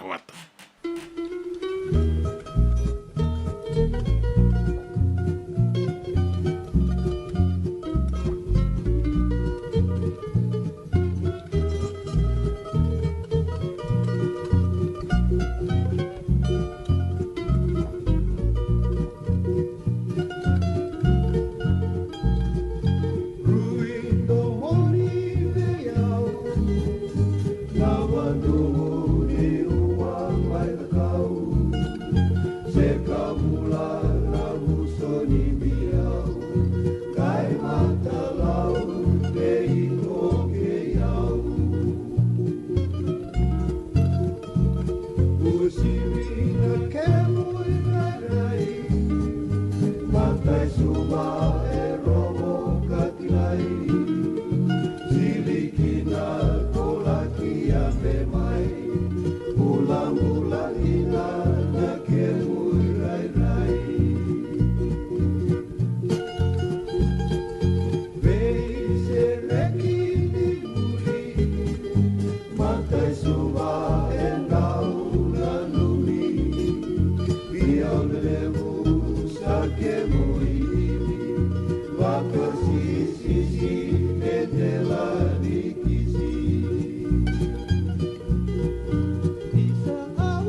ni santo ko me ngone bana tabane lawa matenga ni taro ndo tarongi tama na taro kay vei kya ko na makete ko itu ngamai santo tu kunia ni ngoni rewa gai reider to na sano la o merto ngata me kya iyo na kay mbur basanga raba ka duba ulukete na mandua beto na kentu kino rewa ena marui rewa nga kay tong me subo nombongi sengay o tinon to mbos niya sana subo kelele butungo na kabula-bula iyo de marui tu na kabula-bula kay subo nga kay rewa nga boleh kento tigo ni kuwa kento to sarui maroroya na tha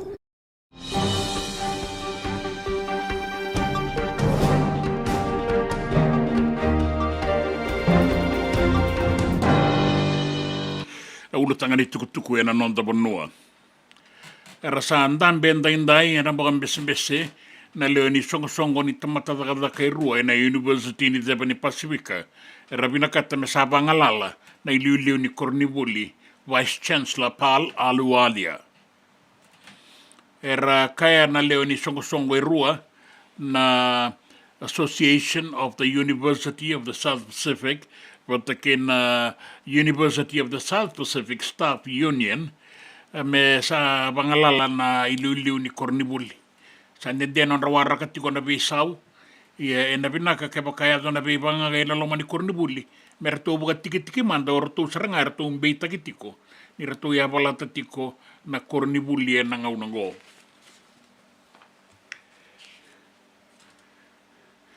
Sa tumbuh na kasarti ko nakaway may balitira na nonda lingan ni Beitangomaki na matambos sa kay burbura may lepanoni baleta ni isaya dito ko kina na tiko ya babala kanda rongor tiko may lepanoni kene be bonua bolekata sa ukilani laubana kama boaki na indua veira na sotia ni matambos sa kay burbura kara bogabuna tiko na tiko ya babalango na Israeli Defense Force na IDF erto tako sobayani na bonua bogatambui may ramya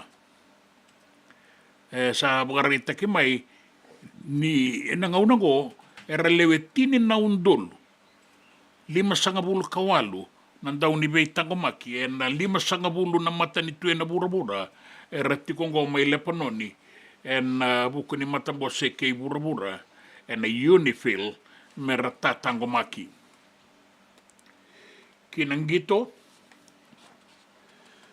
sa bagarita ki maingo na ituba-tuba ni non rasota-sota nanggito ni burbura na rakabi nanggito ni burbura na marama ka nabagay tabi talangakin na nambagi katumay na non da timi ni marama na Fijiana o na tini kalima na tiko na pool B me na sota kay Canada Scotland wata kay Wales. Era bagarita kamay ni era sa bagarauti ko nangaunango orto na timi Bengarabi na timi ni Engilandi na sota kay Australia Amerike wata kay Samoa na Pool A. Kurambuy o Kevin Naingama ni akadib Italiani me indua bata ki ratu na dorabo na lewe ni timin ni Vodafone Fiji Bati na bagarau ki na sota ni mataka Pacific Rugby League Bowl Championship.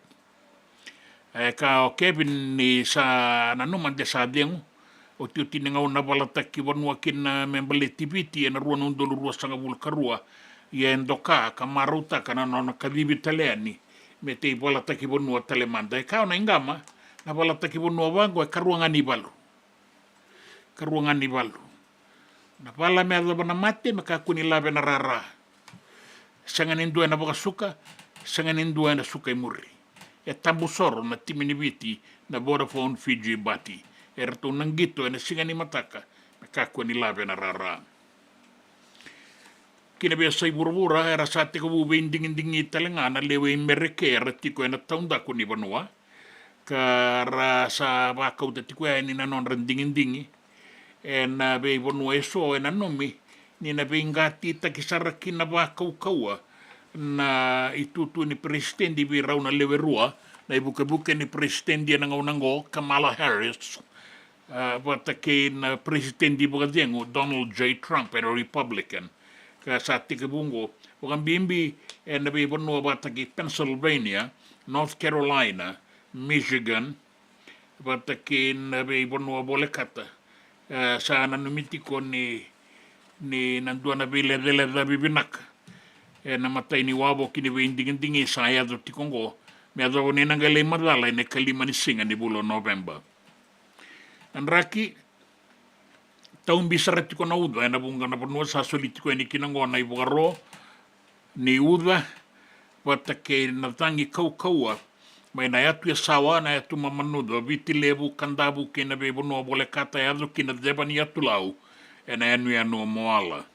Sulit ko yan na ibugaro ni dangi kau-kaua, membaleta na bibunua eso sa dabuti yaningo, o katalengakin o watulele, benga, kandabu, kay nabiyanu bole kata na numiti ko ni natumbuda ke na yala ni uolebu na ngauna ndabe maikina nabe udiwa ina loma ni bonua ni taumbi na uda bela isota ke na uolebu mai wasa na tumbuda ke kina na ke na yala na nondabe mbarabi na be bonua so me bakata kana mbarabi na deba ke vitilebu mai natandola watu karasa mai kandabu kena be anu bole kata o kina moala kina debang ni atulau na liwa tiku kina na tokalau kena tokalau deba na uanin raki suasua kotongo se rombo tatiko na nonda banua mai viti ka bambauti ni na abala tatiko nan raki me dova na singenda inda iana kabi na numi ni sanangai be mamanda toka mai na taumbini uda ngau na mandangango sendeiti ko na ibuaroni dangi kau-kaua ke na taumbini uda na be bonua sa dabuti ani ko sabi ako buta taudo ko sarati ko ngana non daviti ke na be atu anu na taumbini uda pata ke na bulan ni dangi tokalau ke na tokalau bualiku laki ado ke na buaira na laki ado basarati ko na basanga bulu kalima na kilomita dua nau na kau-kaua ni dangi me ado na singa bugaruai na liwati ko na deba kan kau-kaua saratoka na sona ngau na sa sulit ko ni na ibugaro ni dangi kau-kaua wasa-wasa na beito sayaki sa solitali ko ngani kina na ibugaro ni na bora-bora sarati ko na wasa-wasa na sewa na bunga na ngau na na bora-bora salabata na uda wata ke ng bulan ni dangi na nonda barabi sa ko angor na itukutuko ni raki na itukutuko ni gito na itukutuko na nonda banua ke na biasa ibura-bura na nonda bata-bata kay City Veni Raturla.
Sana suka na loli kami danyu makana numaboli isa ng rosi ngareng lamang kumewrawati mura-muray na bukumo isa ng dunia ito lamang mo sayaw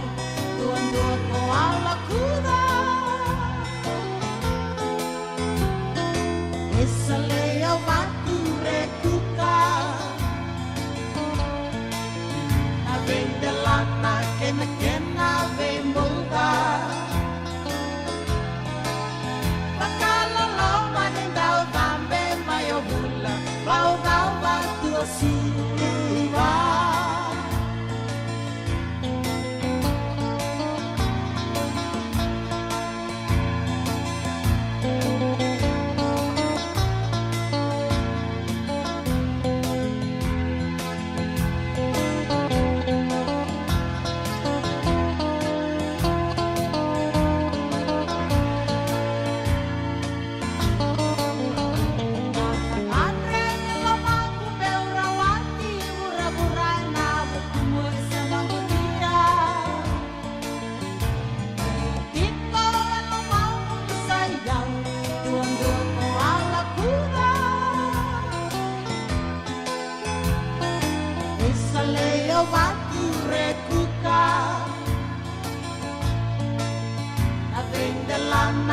Kena vembuda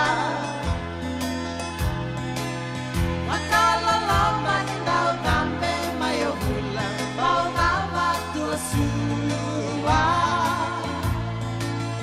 Makala loma nindao tambe mayo hula Bau batu siwa Makala loma nindao tambe mayo hula Bau batu siwa Lambasa na cornice ni Rossi, dila ni bula serawe na vimbongi buga diri lolomba, e mangani mosi yo bula vilaitsa bula koro, e na nota vata in radio umbulan dua bata, go San Francisco.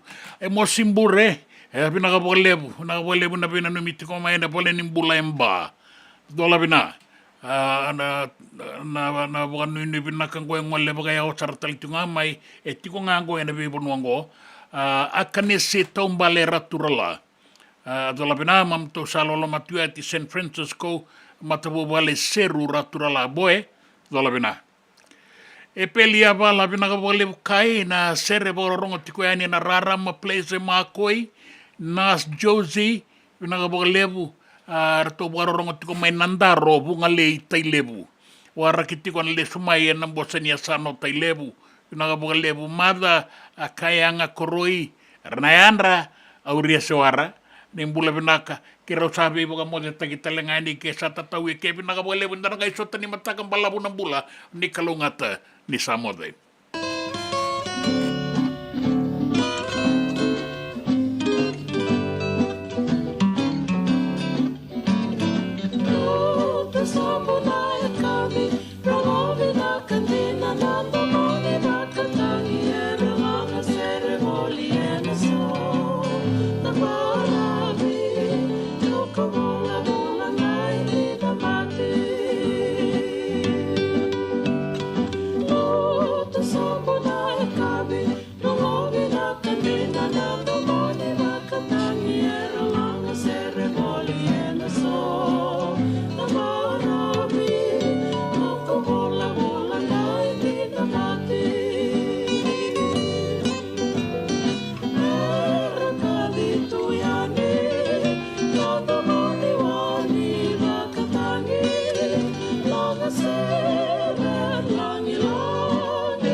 Nonda Vata Vata ki City Veni Raturala and a radio Bulan Dua Vata, San Francisco.